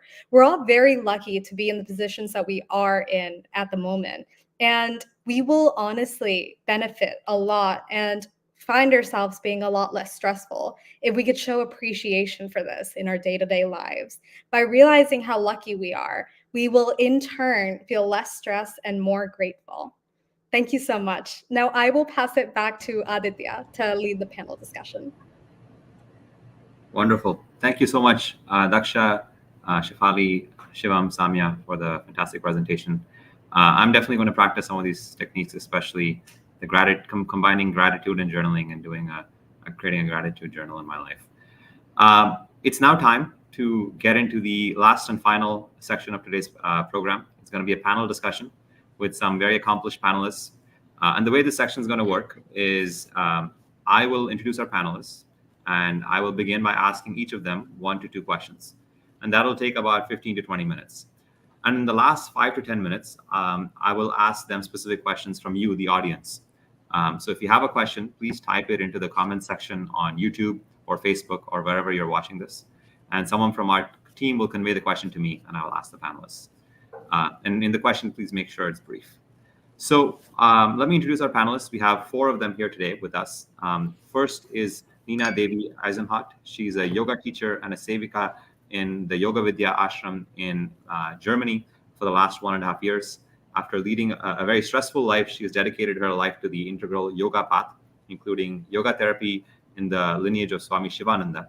And she is serving in the therapeutical yoga lessons and Vedic reciting, as well as breathwork sessions to help people connect with themselves and cultivate peace. Lizette Montiel Ugalde is an educator and a medical interpreter in Mexico.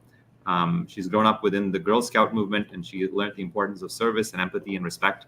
And these are the values that have been a guide in her life. She self-taught English, and she's certified by the Cambridge University. And for over a decade, she's been a dedicated teacher, inspiring her students to be global citizens. And her commitment to peace, unity, and respect for all forms of life led her to become a cat rescuer. And she aims to build a better world with her actions. Third is Victoria Honnold. She grew up in New Mexico and did her PhD in epigenetics. She is now a fellow at Harvard Medical School, studying gene regulation and developing neural tissues. And she's also a long-distance runner and follows the Boston Celtics basketball team.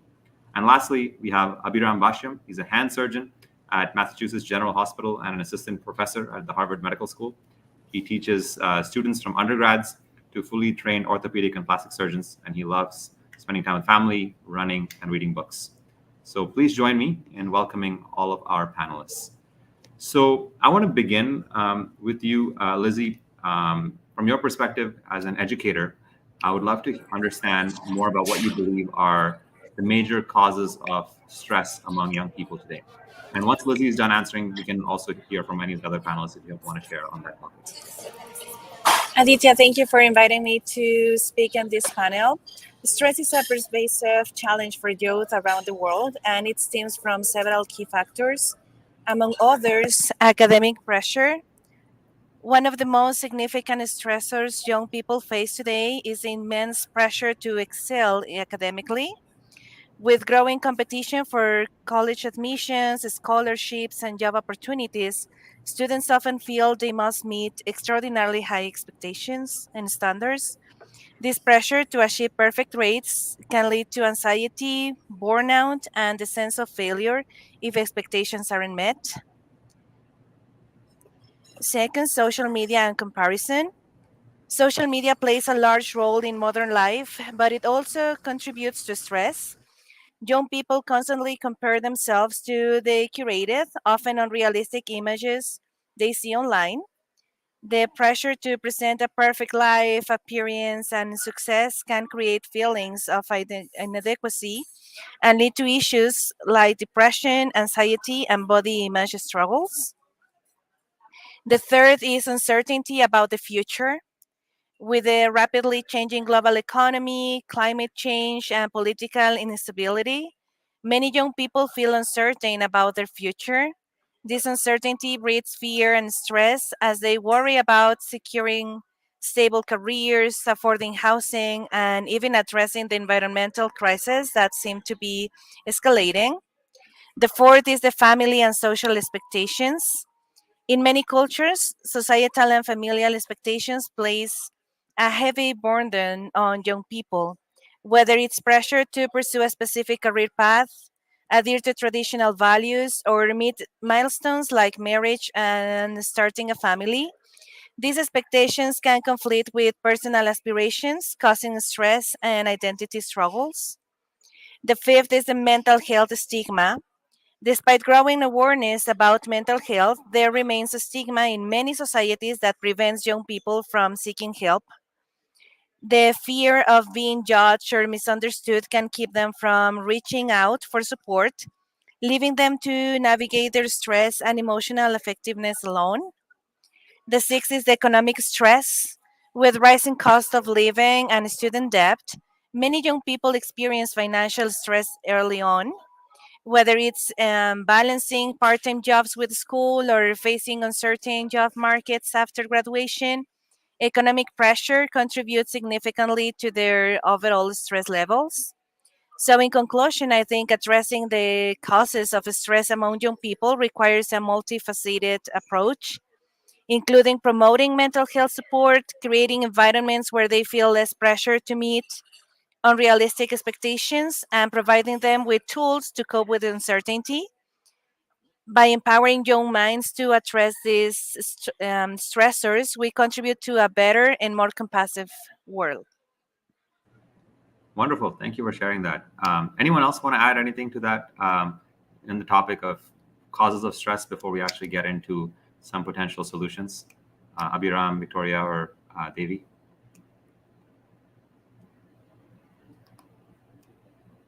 Okay, well, if not, we can dive into some more of ways of how we can tackle this. So now that we've kind of identified some causes, I want to bring you in, Victoria, especially given your research on some of these topics. I want to learn from you on the biological mechanisms behind stress, especially chronic stress, and how this can impact our overall well-being and our life.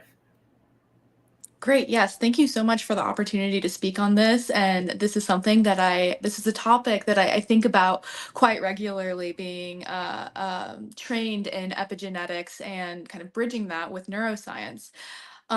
So naturally, I turn to biology and kind of evolutionary basis to explain our natural world.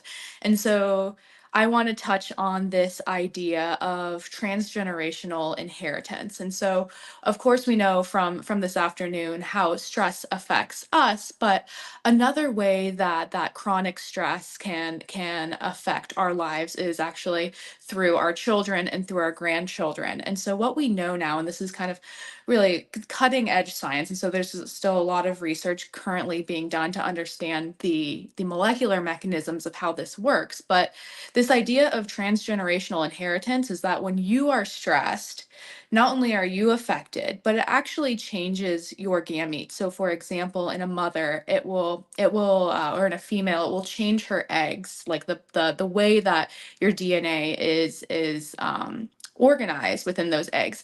And so your child may come out and have higher incidences of stress and anxiety.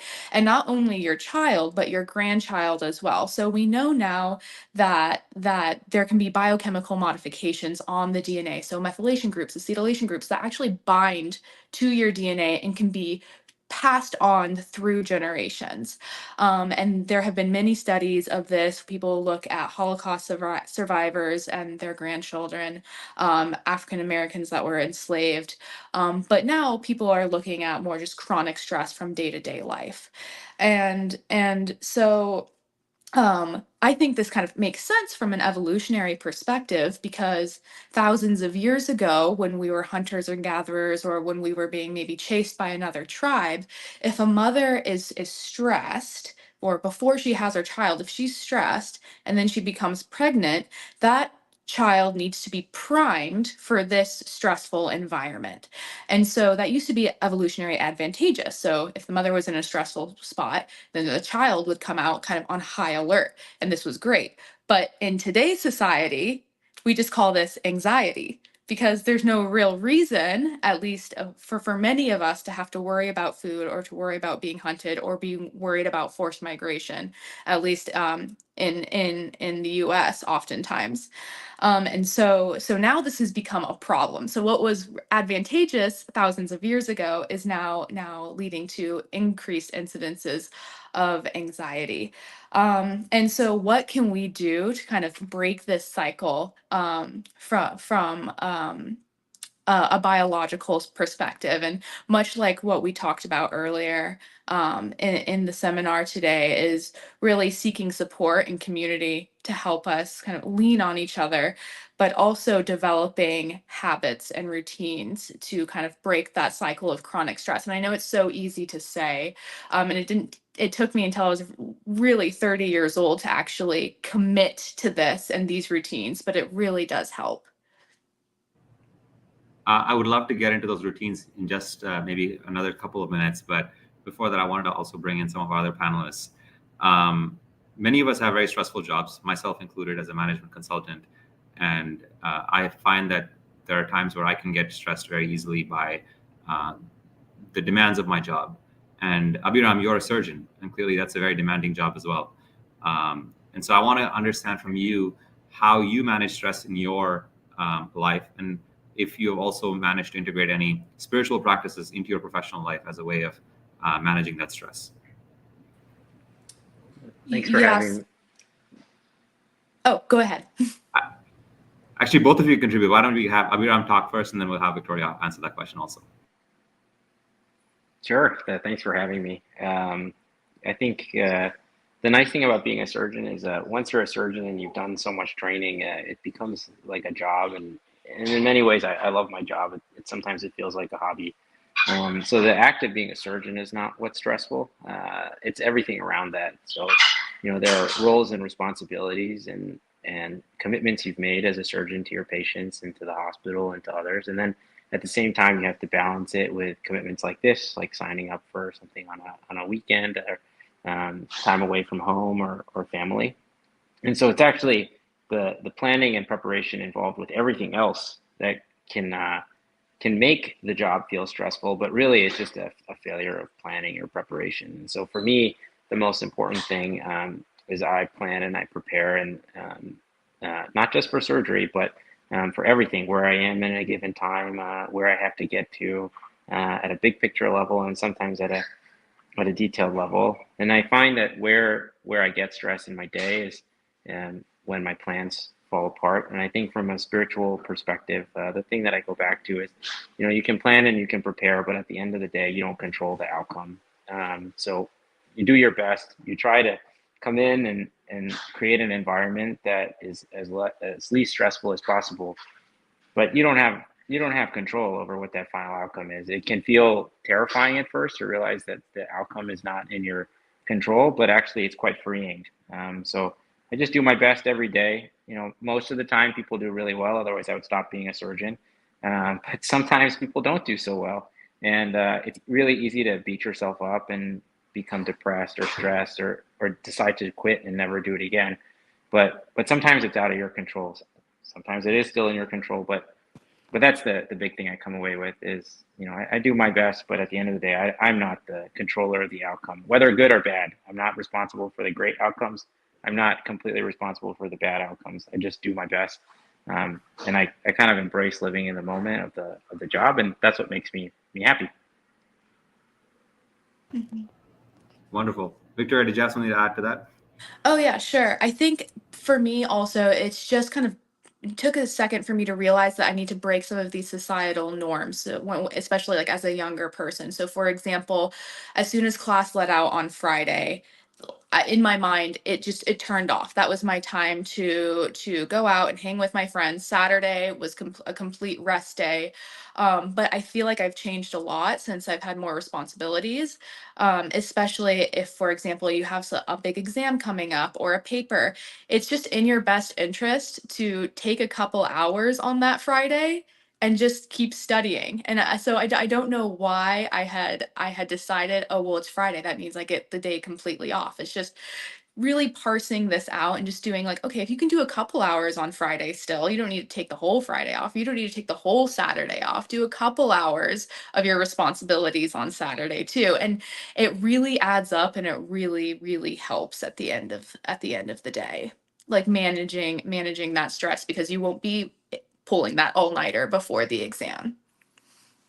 Okay, that makes sense. That's very helpful. We have spoken a lot about stress. We've spoken a little bit about how to manage it from a few different perspectives. I want to bring in our last panelist who hasn't had a chance to contribute yet. Nina Devi, you're a yoga teacher. I feel like you might have a unique perspective on this, on how, I guess, in your experience, what kind of practices people can deploy in their lives to, transcend stress.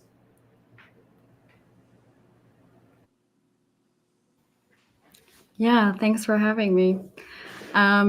So what we know from the scriptures also is that if we're getting stressed, our mind is very speeded up. And what we try to do in yoga is to slow down the mind. So what we can do to regulate our stress a lot is just to slow down by breathing. So because our breath, as we know, is connected to prana, is also connected to our body. So everything that's going on biologically, like the high tension, and also maybe you're getting I don't know, your heartbeat is getting faster, or you're shivering, or what else. So this is connected to your breathing as well, and to your prana. So if you have the perspective of yoga, and especially of pranayama techniques, then you can easily slow down your body and also your mind. So, and this also long-term helps to avoid chronic pain or chronic diseases that are easily get created by stress somehow. For sure. Thank you for sharing that. We do have some audience questions popping in, but before I get to that, I would love to give the panelists each a chance to answer one overarching question.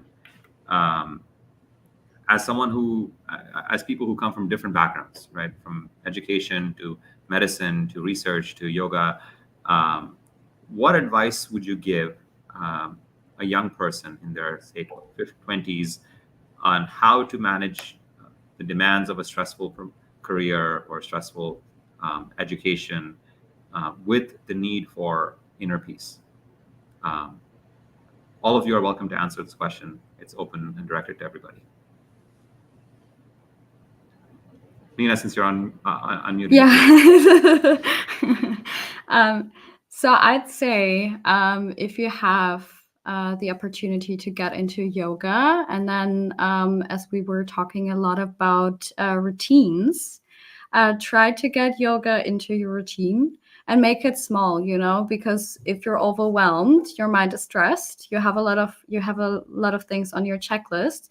So try to do these mindful practices, but try to slow them down. So don't stress about spiritual practice as well. And also don't stress about getting less stressed.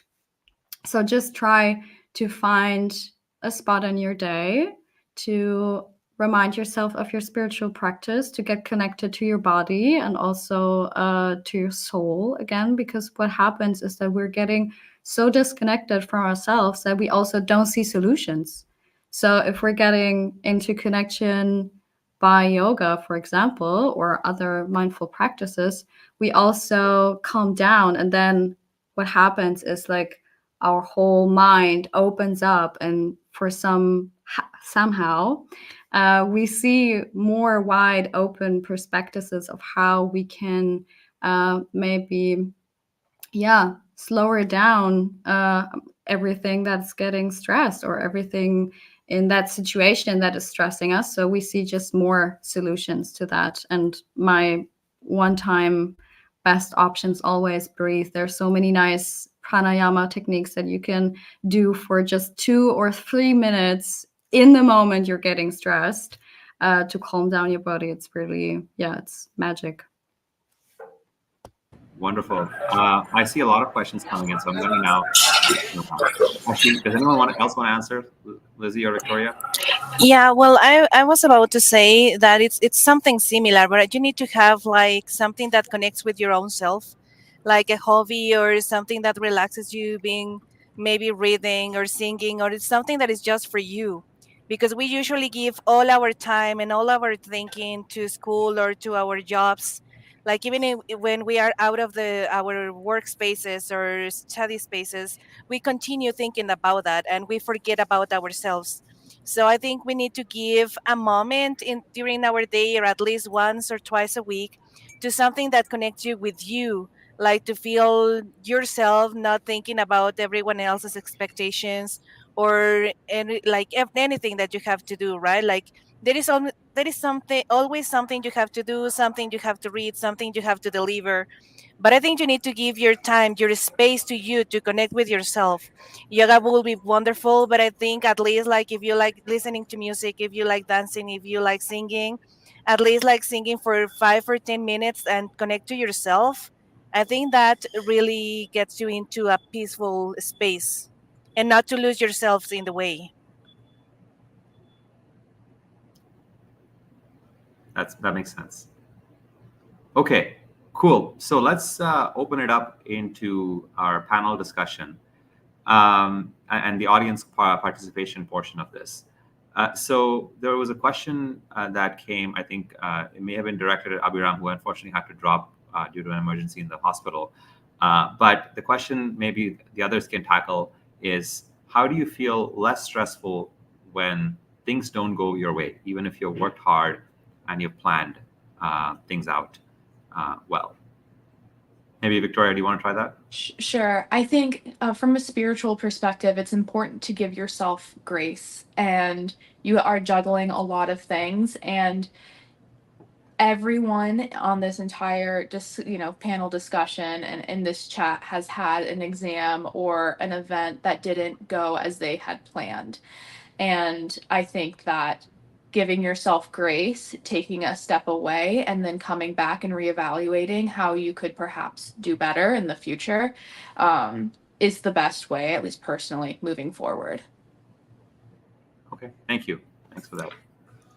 I think also something that I remember Dr. Vikram saying was like try to not to control what is over like your control, right? Like other people's reactions or the way the situation goes in that moment is beyond yourself, right? It's not something that you can control.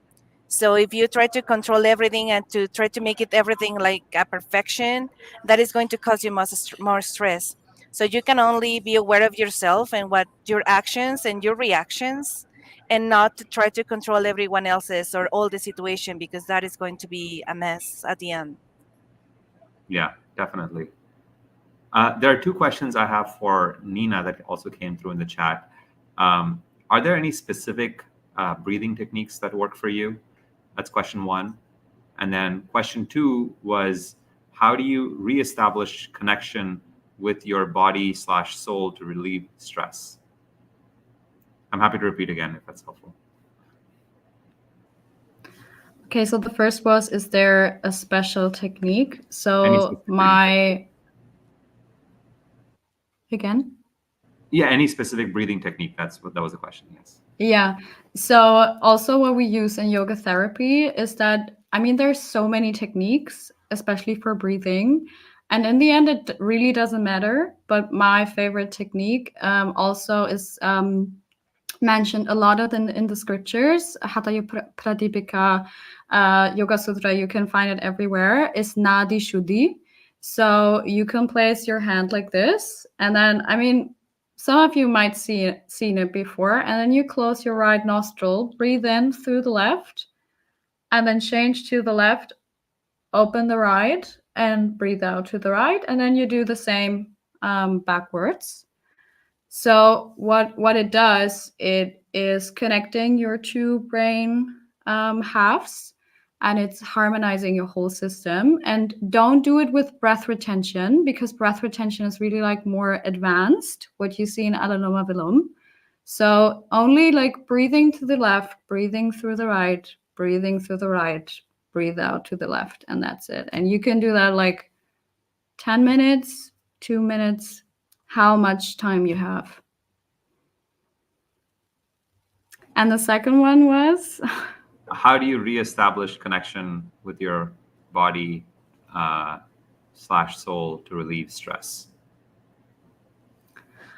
I mean, there's so many techniques as well in yoga that you can do. Also, there's what it does, it's breathing, because like we have sheets in yoga philosophy, we say, and your body is just the first sheet, you know, and then breathing, prana, is the second one.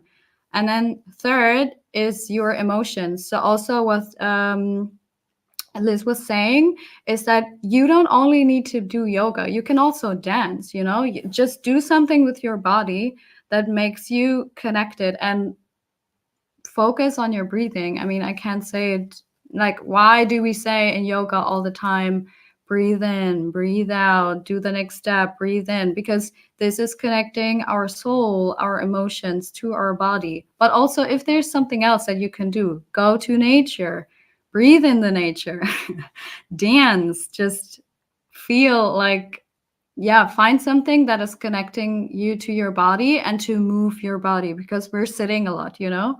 So also move your body in some way, do sports. But as, of course, as a yoga teacher and also as a Sevika, I would recommend to do yoga and also find your style in yoga, because there's so many different styles that you can do. So maybe you just didn't found the right teacher or the right style for yourself. Makes sense. Another question that has come is, could you please share a time when you were overwhelmed and tell us how you worked through it? It says, many times I can't meet my goals. Does anyone want to take that? It's not directed at anybody. If you have an example. Sure, I can take that. Okay. So I think, yes, we are always so overwhelmed. And how do you prioritize? You know, are you going to prioritize studying for an exam or filling out a job application over exercise? Or are you going to when there really aren't enough hours in the day? Because sometimes that, unfortunately, is the case. And I think that it's about figuring out what works best for you. So for example, oftentimes universities or workplaces will have things like coffee breaks, like, you know, for their employees, or will have, you know, come pet a bunch of puppies to relieve stress. They have little events like that. And that works for my friends, and I love that for them, but it just does not work for me. And I've learned that about myself, and I think that's totally okay. But experimenting and finding out what works for you is a great thing to do as a young person. And I don't think that you need to have it all figured out, but going through that journey is something that we've all done, and you will find your routine. And I think that's wonderful. Okay. Unfortunately, I think that is all we have time for today. So thank you all so much for your participation. I want to thank Vivekji. I want to thank the presenters, Daksha, Samya, Shivam, Shafali. And I want to thank all the panelists, Victoria, Lizzie, Nina Devi, and Abhiram. And most importantly, I want to thank all of the members of the audience for your attention, your questions, and your participation. If you want to learn more about United Consciousness or get in touch, you can visit our website, at unitedconsciousness.in. If you want to learn more about our first speaker, Acharya Vivekji, and his courses, you can visit chinmayaniagara.com. Once again, thank you all so much for joining us today, and have a great rest of the weekend. I will now pass it back to the United Consciousness team. Thank you. It's my honor to invite our guest, Shri Dinesh K. Patnaik. He is a career diplomat of the Indian Foreign Services with experience of over 25 years in a variety of interesting and challenging assignments. He has served an Indian mission in Geneva, Dhaka, Beijing, and Vienna. At headquarters, he has served in the European West External Publicity, Africa, and UN Division. Shri Patnaik served as a Deputy Chief of Mission at the Indian Embassy in Vienna from 2009 to 2012. He was India's ambassador to Cambodia from 12 to 15. He was India's ambassador to the Kingdom of Morocco from 2015 to 16. He was Deputy High Commissioner of India to London from 16 to 18. He was Additional Secretary, Indian Ocean Region from November 18 to July 19. And thereafter Additional Secretary, CVP and OIA from July 2019 to January 20 in the Ministry of External Affairs. Shri Dinesh K. Patnaik assumed charge as Ambassador of India to Spain and Andorra on 16 January 2022. Mr. Patnaik holds a master's degree in business administration from the Indian Institute of Management, Kolkata. He holds a master's degree in advanced international studies from the University of Vienna and certificate in international studies from the Diplomatic Academy, Vienna. So, ladies and gentlemen, please put your hands together to welcome Shri Dinesh K. Patnaik. Namaskar. Namaste, sir. So much happy and inspired to see you again. I'm joined with Mr. Prasad from USA to welcome you. And sir, United Consciousness has always been blessed with your guidance and your inspiration. Since you were president, you were DGICCR since then. Thank you very much, sir. We all are eager to listen to you. All stages. Thank you, Vikrant ji, and thank you, Prashad Kabur. It's very nice. No, you've given me a topic of cultural exchange and spiritual growth, learning from different traditions. So I'll try and address those issues because those issues are very close to me. Because at the end of the day, what makes us human is culture and spirituality. It differentiates it from animals, it differentiates it from other persons, and every society has it. You know, the whole idea of United Consciousness is to tell that the world has one consciousness, that we are ultimately all the same people. There are no differences between us. We behave the same way. Our culture, our spirituality, the way we deal with things on a daily basis are something which is geographically specific but share the same traits. And every society has it. Nobody has unique control over culture. And today, you do cultural exchange every day because in an interconnected world, cultural exchange is inevitable. We travel, we go all over the world. When we travel, we meet people. Many of us migrate from one country to another. We watch television, listen to music, watch films, read books and magazines. All of this is cultural exchange happening every day because we see different aspects of the world every day. We are reading about other people, we are seeing how they behave, what they do. This is all cultural exchange. And when you look at all cultures in the world, spirituality is a very essential part of every culture. There is no culture in the world which doesn't have spirituality in some form or the other. And now spirituality is different from religiosity. When I talk of spirituality, I talk about a person believing in the spirit of himself, of his life, of the world around him, of nature around him. And it is very important. And culture is closely linked with spirituality and religion. Both culture and spirituality come from where? It comes from humans trying to understand the world around us, right? The search for meaning of life. What is our place in the world? Who are we? Why do we exist? What is our purpose? Is there a force powerful that controls us? Have we been created by somebody? Who has created this world? All these are questions which culture and spirituality are the ways that we have created to answer these questions for ourselves. And yet we cannot get answers from them. So we look for uh, answers in different places. And this is what makes us look at the world around us to see, can we find answers in other spiritualities, other cultures, other religions? Can we find it in among ourselves? Are we doing our own spirituality in a manner which makes sense to us? So we build this system of cultural and spirituality, and everybody has it. There is no human being who does not question his existence as to, why do I exist? Have I been created? Is there a purpose in my life? What is my purpose? Human beings are constantly searching for purpose. And culture and spirituality is the environment which helps us find a purpose for ourselves. And all of them have the same characteristics. You look at spirituality in every religion, every society in the world. What are the characteristics? Most of them have the same characteristic. One is prayers. Everybody prays. Some pray with rosaries, some pray with just normally, some pray with on books, some pray on meditation. But prayer and meditation is an essential part of every spiritual. Fasting, every spirituality. The Muslims have 30 days of Ramadan, the Christians have 40 days of Lent, Hindus have Navratris 4 times in a year, and many other fasting, diet control, what you should eat. You should become vegetarian on this date, you should not become. These are all essential part of every spiritual organization. Chanting, meditation, these are all practices which are common to all of us.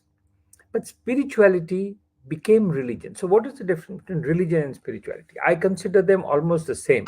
The difference being, in religion, spirituality gets organized. Organized, what is organized? It means you have rituals, ceremonies of important events. What are the important events in anybody's life? One is the birth of a newborn, a marriage, a death, or when you desire something, when you want divine intervention to help you get something. These are all transition events in your life. All these transition events, whether it's birth, death, marriage, desire to do well in your job, in your business, in something, so you want divine intervention, these are all transition events. All these religions creates a network of ceremonies and rituals around them, but spirituality remains at the core. So this is important to understand, because at the end of the day, religion is no different from spirituality. Religion just has something. What more? You have texts, you have books, you have distinct clothing. Some people wear saffron clothing, some wear white, some put a cap on the head, some put a shawl where posting. So these are different ways to identify, but these are identification to get a common identity among yourselves. Again, it goes back to the same thing. All of us looking for who we are, defining ourselves, what is our purpose. And so clothing, the text, the books, all these are a way of reaffirming what we are.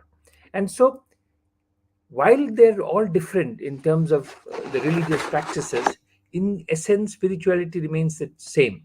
And there is not much difference, because what do we want in spirituality? At the end of the day, all religion wants salvation.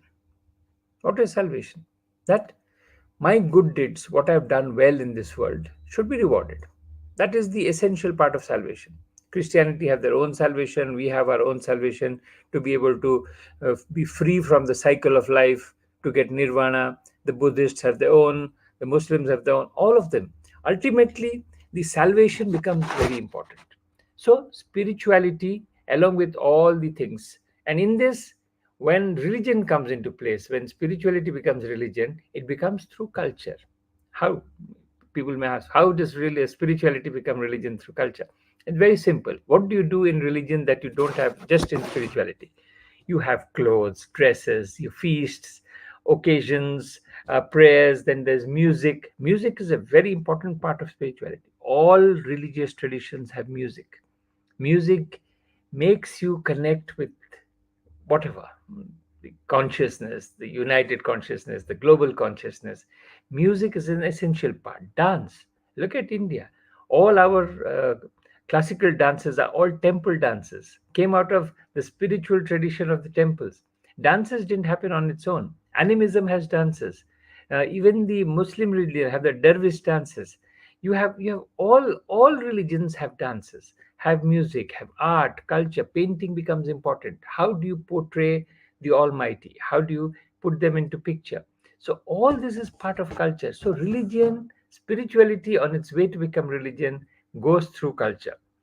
And so this is very important to understand, because at the end there is not much difference between what is a spiritual person and what is a cultured person and what is a religious person. They're all the same. And so the distinctions we make today, these artificial distinctions we make when we talk about my religion, your religion, mine is better, yours is better, is all artificial distinctions. But this is a different world. I will not talk about it because we are talking about spirituality and culture. And what does spirituality help? Because there are two parts of it. One is the societal part. In the societal part, it helps in social cohesion, in getting people together, because religion and spirituality works when it is in groups. When you pray in groups, you find more profoundness inside you. When you do spirituality in groups, that's the reason spiritual groups become so important. Any activity that you do together with others becomes stronger. Yoga, simple thing. When you do yoga, it becomes a much better practice. You do exercises. Why do you go to a gym? Not because you can get the machines at home. You go to a gym because you do it with other people. It's social, the social nature of human beings. You want to do things together because it gives you greater fulfillment. Same thing with spirituality and religion. So if you take out all these things, for the individual, what is it that you get from the spirituality, religion, culture, all these things? There have been studies done in many universities across the world. I can cite you some of the studies. That a spiritual person, a cultured person, is less depressive, less depression, less anxious, less anxiety, more confidence. If you look at the spiritual well-being, of course, is very high, but also the mental well-being and the health well-being. So less blood pressure, less sugar spikes. It's a much more happier, relaxed, and a joyful person who is truly spiritual, religious, and cultured. And then what do they share? There is this connection, this oneness, the feeling that we are all one. And then what? Prejudices drop, biases drop. You start looking at everybody with the same. You don't think, oh, here's a Muslim, here's a Christian, I'm a Hindu. These are not questions you look. You look at human beings. Spirituality links everybody. This oneness, this connectedness is very important. And through this connectedness, oneness, you have an inner transformation, a transformation of yourselves. Because we grew up in a society which sometimes teaches us things which are not correct. Let's be very honest. We grew up in a society where we get a lot of information, a lot of facts, a lot of misinformation, a lot of disinformation. So we form opinions, we form prejudices, we form biases. Spirituality helps in lessening the biases, in understanding that at the end we are one human being, one species which is trying to exist along with nature in the world. And that if we only work together, can we do something? And then in the end, what does it bring out of you? It brings compassion and service. You look at every spiritual organization, it's based on compassion and service, serving the needy, helping the poor people, helping the people who are injured, the ill, the sick, the disabled. Compassion and service are very critical attitudes which you need to cultivate. Most of us don't. We are too aggressive sometimes. We sometimes look at aggression as a clarification or as a affirmation of the fact that we are strong people, that we are strong society, but that's not true. Compassion is a more stronger virtue than aggression. And so spirituality does all this. And so for us, learning from across the world, seeing different cultures, seeing different spiritual traditions, seeing all of them and assimilating. And here there are two things. One is appreciation, the other is appropriation. Many of us tend to appropriate things, not appreciate things. Appreciation helps us understand different cultures, understand that they all share the same traditions. For example, I'm here in Spain. There are so many traditions that we share between India and Spain. I mean, I'm sometimes surprised as to how strong it is. Like, for example, here, the very strongly Catholic country, but not more than 20% go to temples. Look at most of us. How many of us go to temples on a regular basis? They don't go to church every Sunday, every Mass. Very little people go, but they attend every celebration. For example, every village, every town in Spain has a patron saint, and they have a day on which they celebrate that patron saint, and everybody comes out.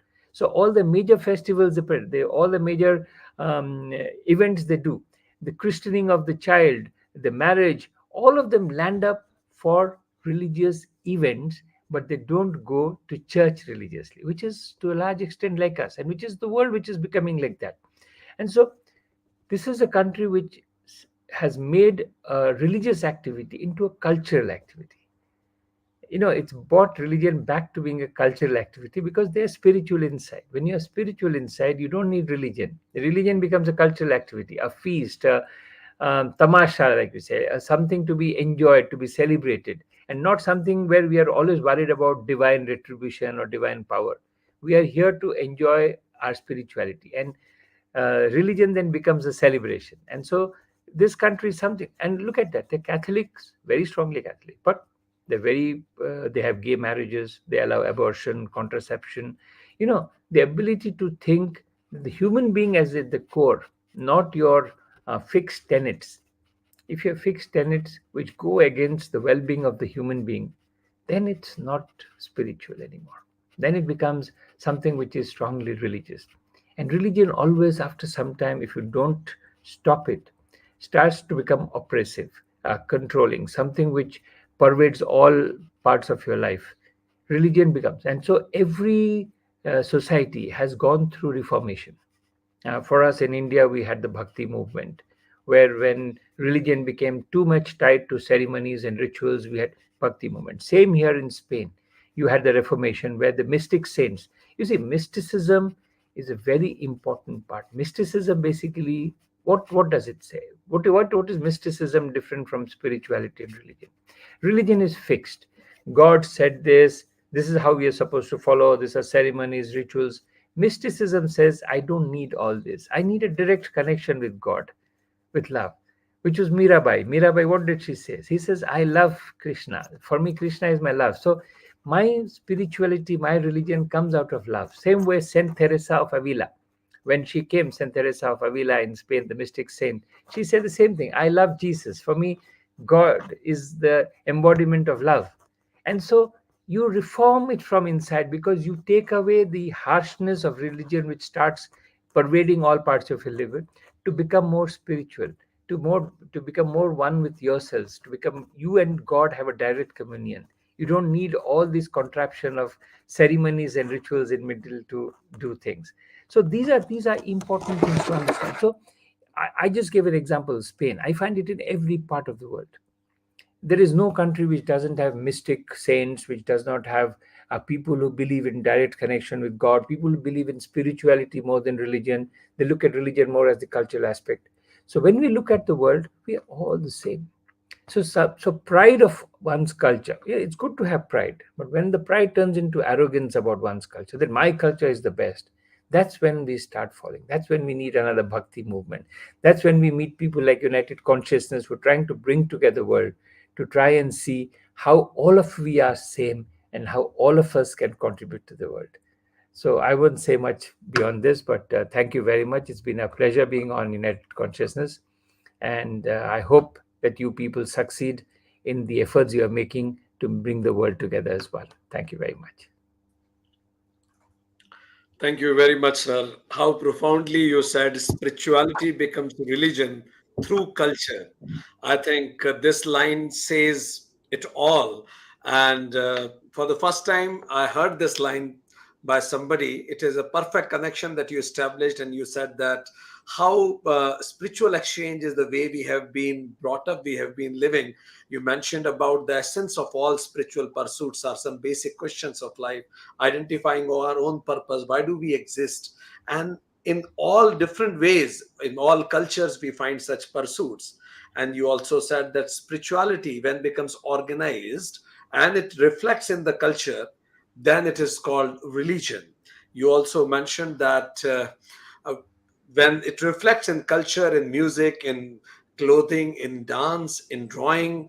So you mentioned that all the distinctions or the divisions are artificial, where spirituality works at both social and individual level. In social, you mentioned about importance of satsanga, and at individual level also, you mentioned many researchers also how it really contributes. And you mentioned spirituality really is thriving when we see human as human, we see oneness, and it leads to transformation. You rightly differentiated between pride and arrogance, appropriation and appreciation, and appreciating diversity but condemning divisions. And you said that religion may become oppressive, so spiritual reformations are needed time to time, and it has happened time and again. You also picked mysticism also, and you said religion has a process probably, but mysticism is direct connection with the god, and the connection which is direct with the god, with myself, is what is spirituality in its essence. Thank you very much, sir, for inspiring us with your presence. I would like to tell you that whenever you come, whole United Consciousness as an organization feels more inspired. Prasad ji also would like to add something. Yeah, I mean, brilliantly summarized, Vikrantji. A couple of things that I took away. Spirituality is not religion. It's something, a mantra that I live by. And then you also touched upon something else, which really touches my heart. Music. Music is extremely spiritual. With music, I mean, you don't need anything else. I am a little bit of a singer myself, so I know exactly what you're talking about. So, seeing a human being as a human being, that's a virtue. And as Vikranji correctly said, appropriation versus appreciation. Thank you so much. It is truly inspiring. Thank you. No, Prasadji, thank you very much. And Vikrant, it's always wonderful to see you. You are doing something which I really, really support. I'm sorry that today morning I got mixed up, so I couldn't come early in the morning. But please, anytime you need me to come for any of your events or whenever you are around, let me know. And it will be a pleasure to be connected with United Consciousness. Thank you so much. And really enjoyed it. Thank you. Thank you. On behalf of United Consciousness, I thank Shri Dinesh K. Patnaik for coming onto the platform of United Consciousness. Thank you so much. It's my pleasure to invite and introduce our next expert of meditation from Namibia, Ms. Susie Seha. She's a yoga teacher, advanced breathwork instructor, mindfulness and meditation mentor, and a founding member of the Mindfulness Institute of Namibia. She works with individuals or groups of children, teens and adults, teaching yoga, breathwork, mindfulness and meditation, offering sound journeys and facilitating creativity and inspirational workshops and retreats. She believes that the breath, gratitude, love, and kindness are sources that come from within to be used for the highest good of humanity. So, ladies and gentlemen, please put your hands together to welcome Ms. Susie Seha from Namibia.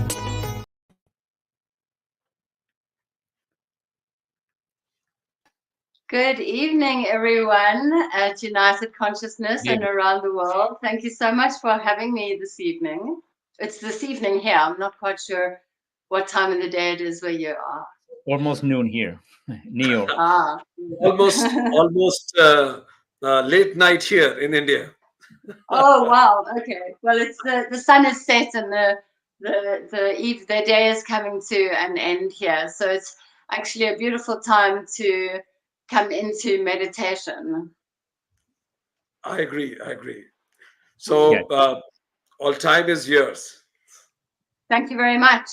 So everybody feel free to find a comfortable position. You could be seated, you could be lying down, whatever works for you. We really want you to be comfortable as we meditate. We do not want your physical discomfort to take away from your meditation. So find a comfortable position and let your hands rest softly down on your lap or on your knees. And if you feel safe, close your eyes. If you prefer to keep your eyes open, just cast your gaze down onto the floor in front of you and just let your vision gently blur. Gently soften your jaw, drop the shoulders,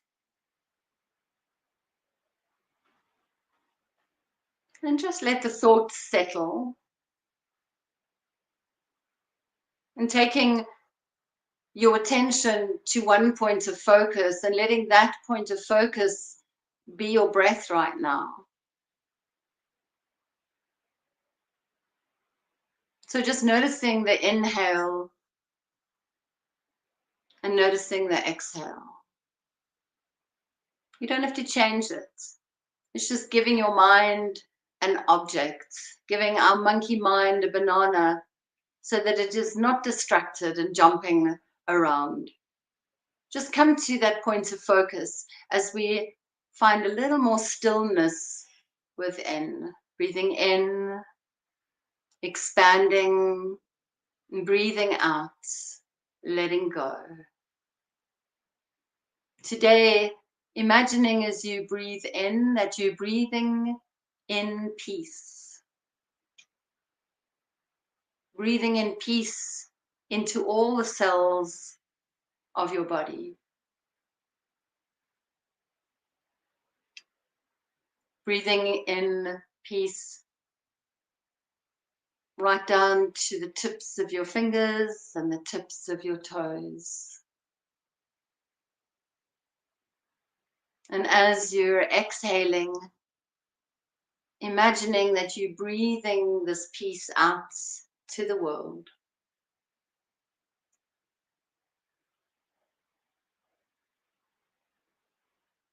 So breathing in through the nose, the chest and the tummy expanding, filling with this beautiful peace that you're visualizing. And as you exhale, exhaling peace out to the world. World Peace Day. It sounds like quite a big order for an individual. How do you contribute to world peace sitting in your home, wherever you might be around the world? The most valuable contribution you can make to world peace is cultivating your inner peace. So finding moments like this of stillness where you can sit with your breath, allow yourself to focus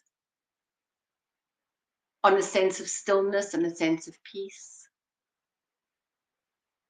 Even if it is not still or peaceful around you. Circumstances don't always allow for the surroundings to be peaceful, but just follow the breath as you breathe in and breathe out. And for this moment, with each breath, just this breath, imagine you breathing in peace. And on your exhale, just this exhale, imagine you're breathing peace out to the rest of the world. Breathing in and breathing out. Knowing that the most valuable contribution you can make to world peace is to create your own inner peace. Allow the breath to move gently through you, breathing in and breathing out. What is peace?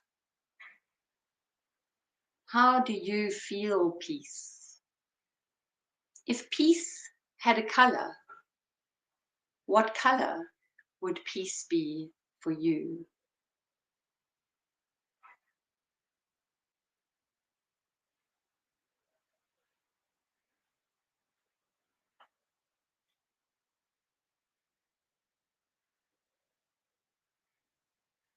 If peace had a fragrance, what would peace smell like for you?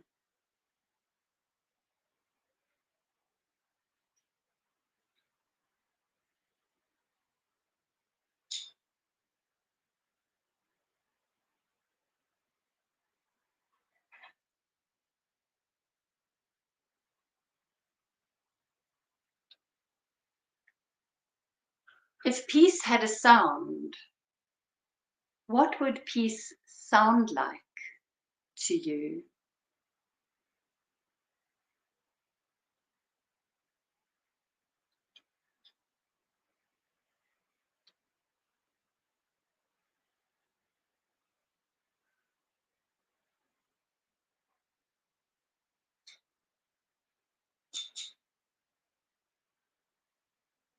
If you could touch peace, what would peace feel like under your hand to the touch?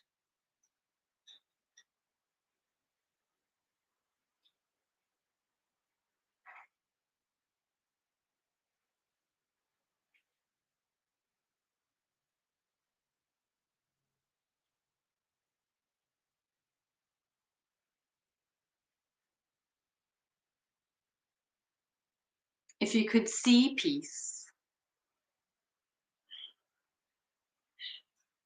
what would peace look like to you?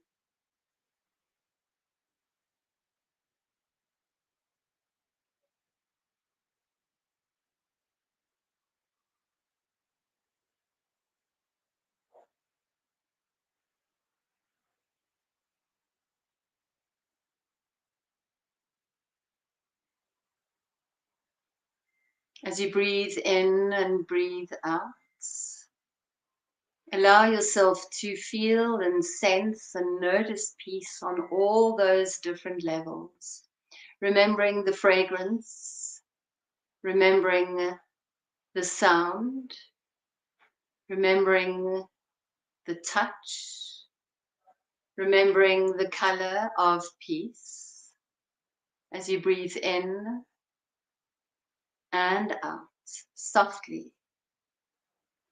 gently, in and out through the nose.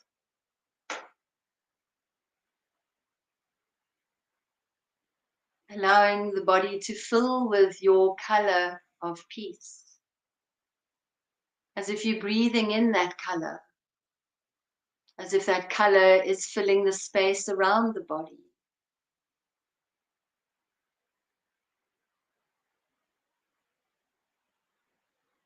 Allow the vibration of the sound of peace to fill your body.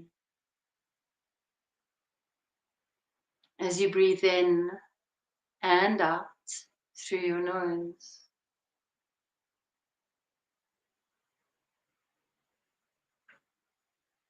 Allow the fragrance of peace to permeate the air around you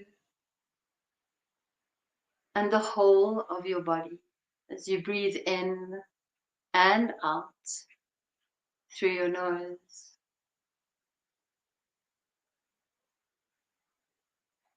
And allow the touch of peace to move across the skin of the body, enveloping you in peace. Breathing in, breathing out,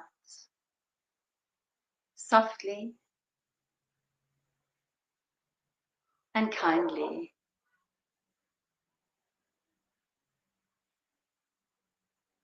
Finding that still point inside you. Where is your breath landing in you right now? Where do you feel peace right now? Can you allow yourself to feel peace right now?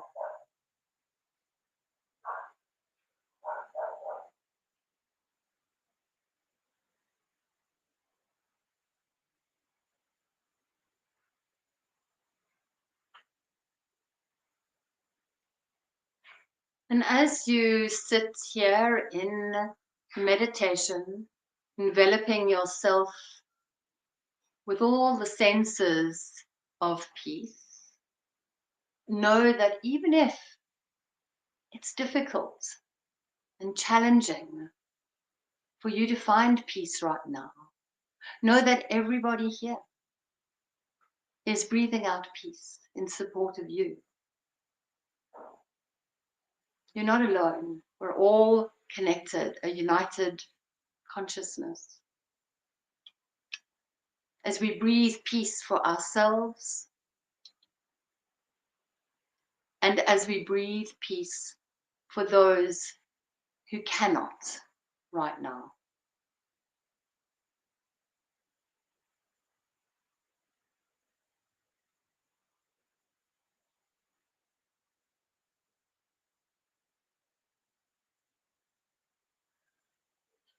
Peace above me,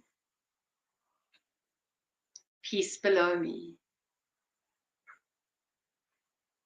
peace in front of me, peace behind me, peace to my left, peace to my right, peace inside of me, and peace surrounding me.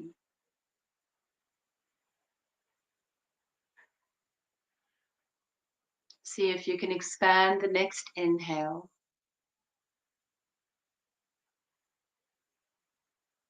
And see if you can soften the next exhale.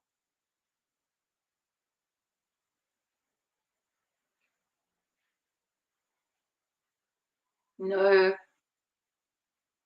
that you are held here today through our united consciousness, through our wishes of peace to you, to ourselves, and to the whole of our world, all the sentient beings, mankind, and creation.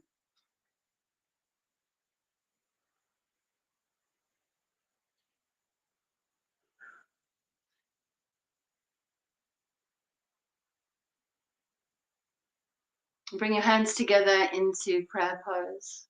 May there be peace in your hearts, peace in your homes, and peace around the world. Namaste.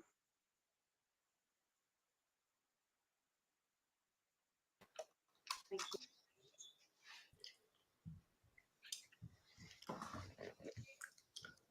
What a beautiful way to end a beautiful event. Thank you so much, Susie Seha. That is absolutely my pleasure. Yeah, you took us on a journey of self-introspection and self-knowledge in such a short time. And, the best contribution you can make, you said, is to create your own inner peace by breathing peace out, by radiating peace out. Thank you so much. Thank you. Thank you very much. Thanks for having me. On behalf of United Consciousness, I thank Ms. Susie Seha for coming onto the platform of United Consciousness. Thank you so much. It's worth waiting. So I have this challenging task of giving vote of thanks. I have so many people to thank. First of all, on behalf of United Consciousness, I salute each participant and each presenter. What a better way to start this event than Vikrantji's words to wisdom. War begins in the mind of man, he said. And there are three kinds of peace, he explained. There are three questions that everyone has in their mind.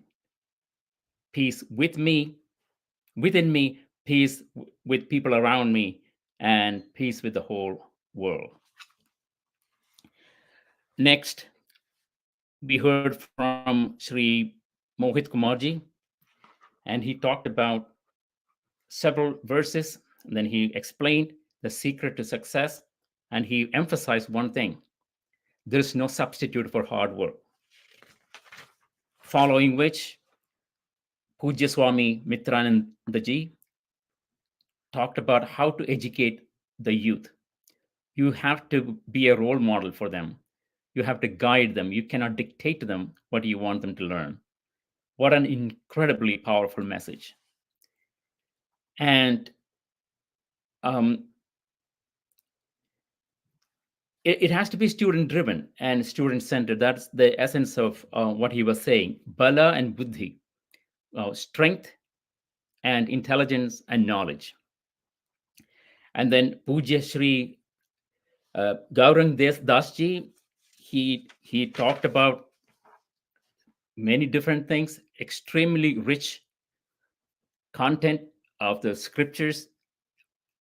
One thing that I took away is Swabhav and Swadharma, your nature and your occupation. If there's a mismatch between the two, there's no peace. And thank you, Ujjwala ji, for showing us how to do real yoga asanas. They are extremely useful. Anyone can go back to this video and then watch them and then learn and practice, of course. And what can I say about Acharya Vivek and his team?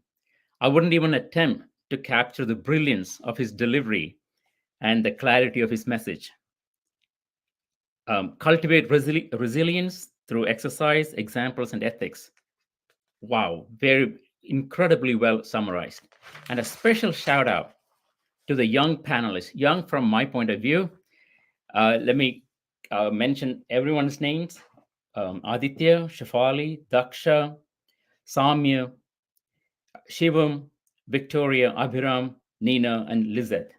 Thank you so much for the wonderful work you're doing. Your leadership is truly inspiring. Sri Patnaik ji, what can I say? He put it all together. He told us how religion is different, how religion can be dogmatic, while spirituality is not. Spirituality is liberating, and religion can be oppressive. We need to see human beings as human beings.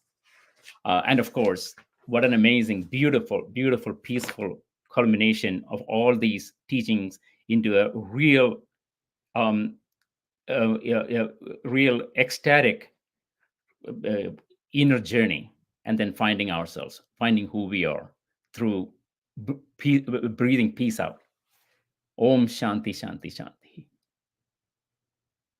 Have a great day.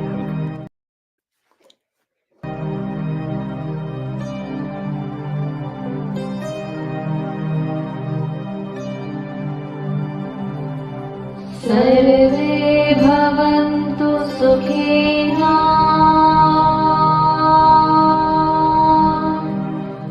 सर्वे सन्तु निरामयाः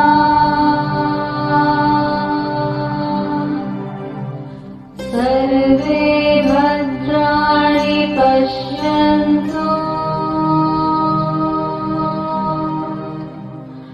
मा कश्चित् दुःखभाग् भवेत्।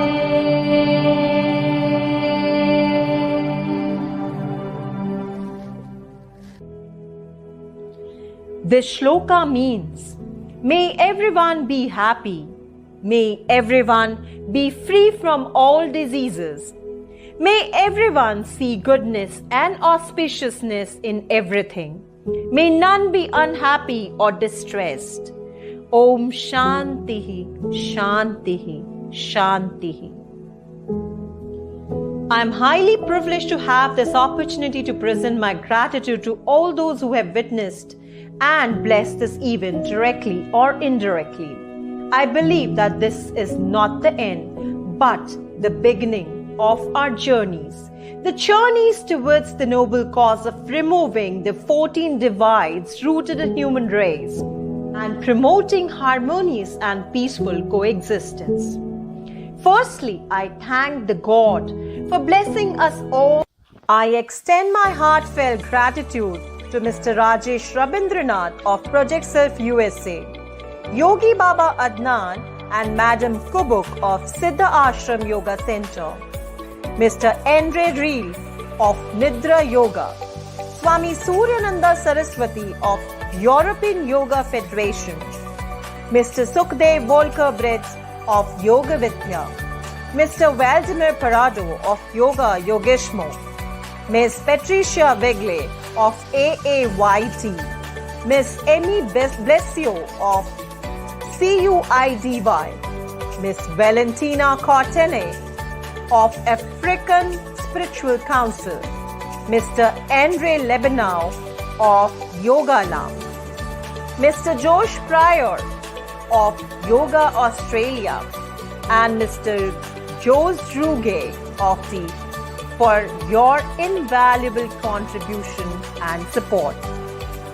I'm also very thankful to Dr. Vikrant Singh Tomar of United Consciousness for hosting such a beautiful program.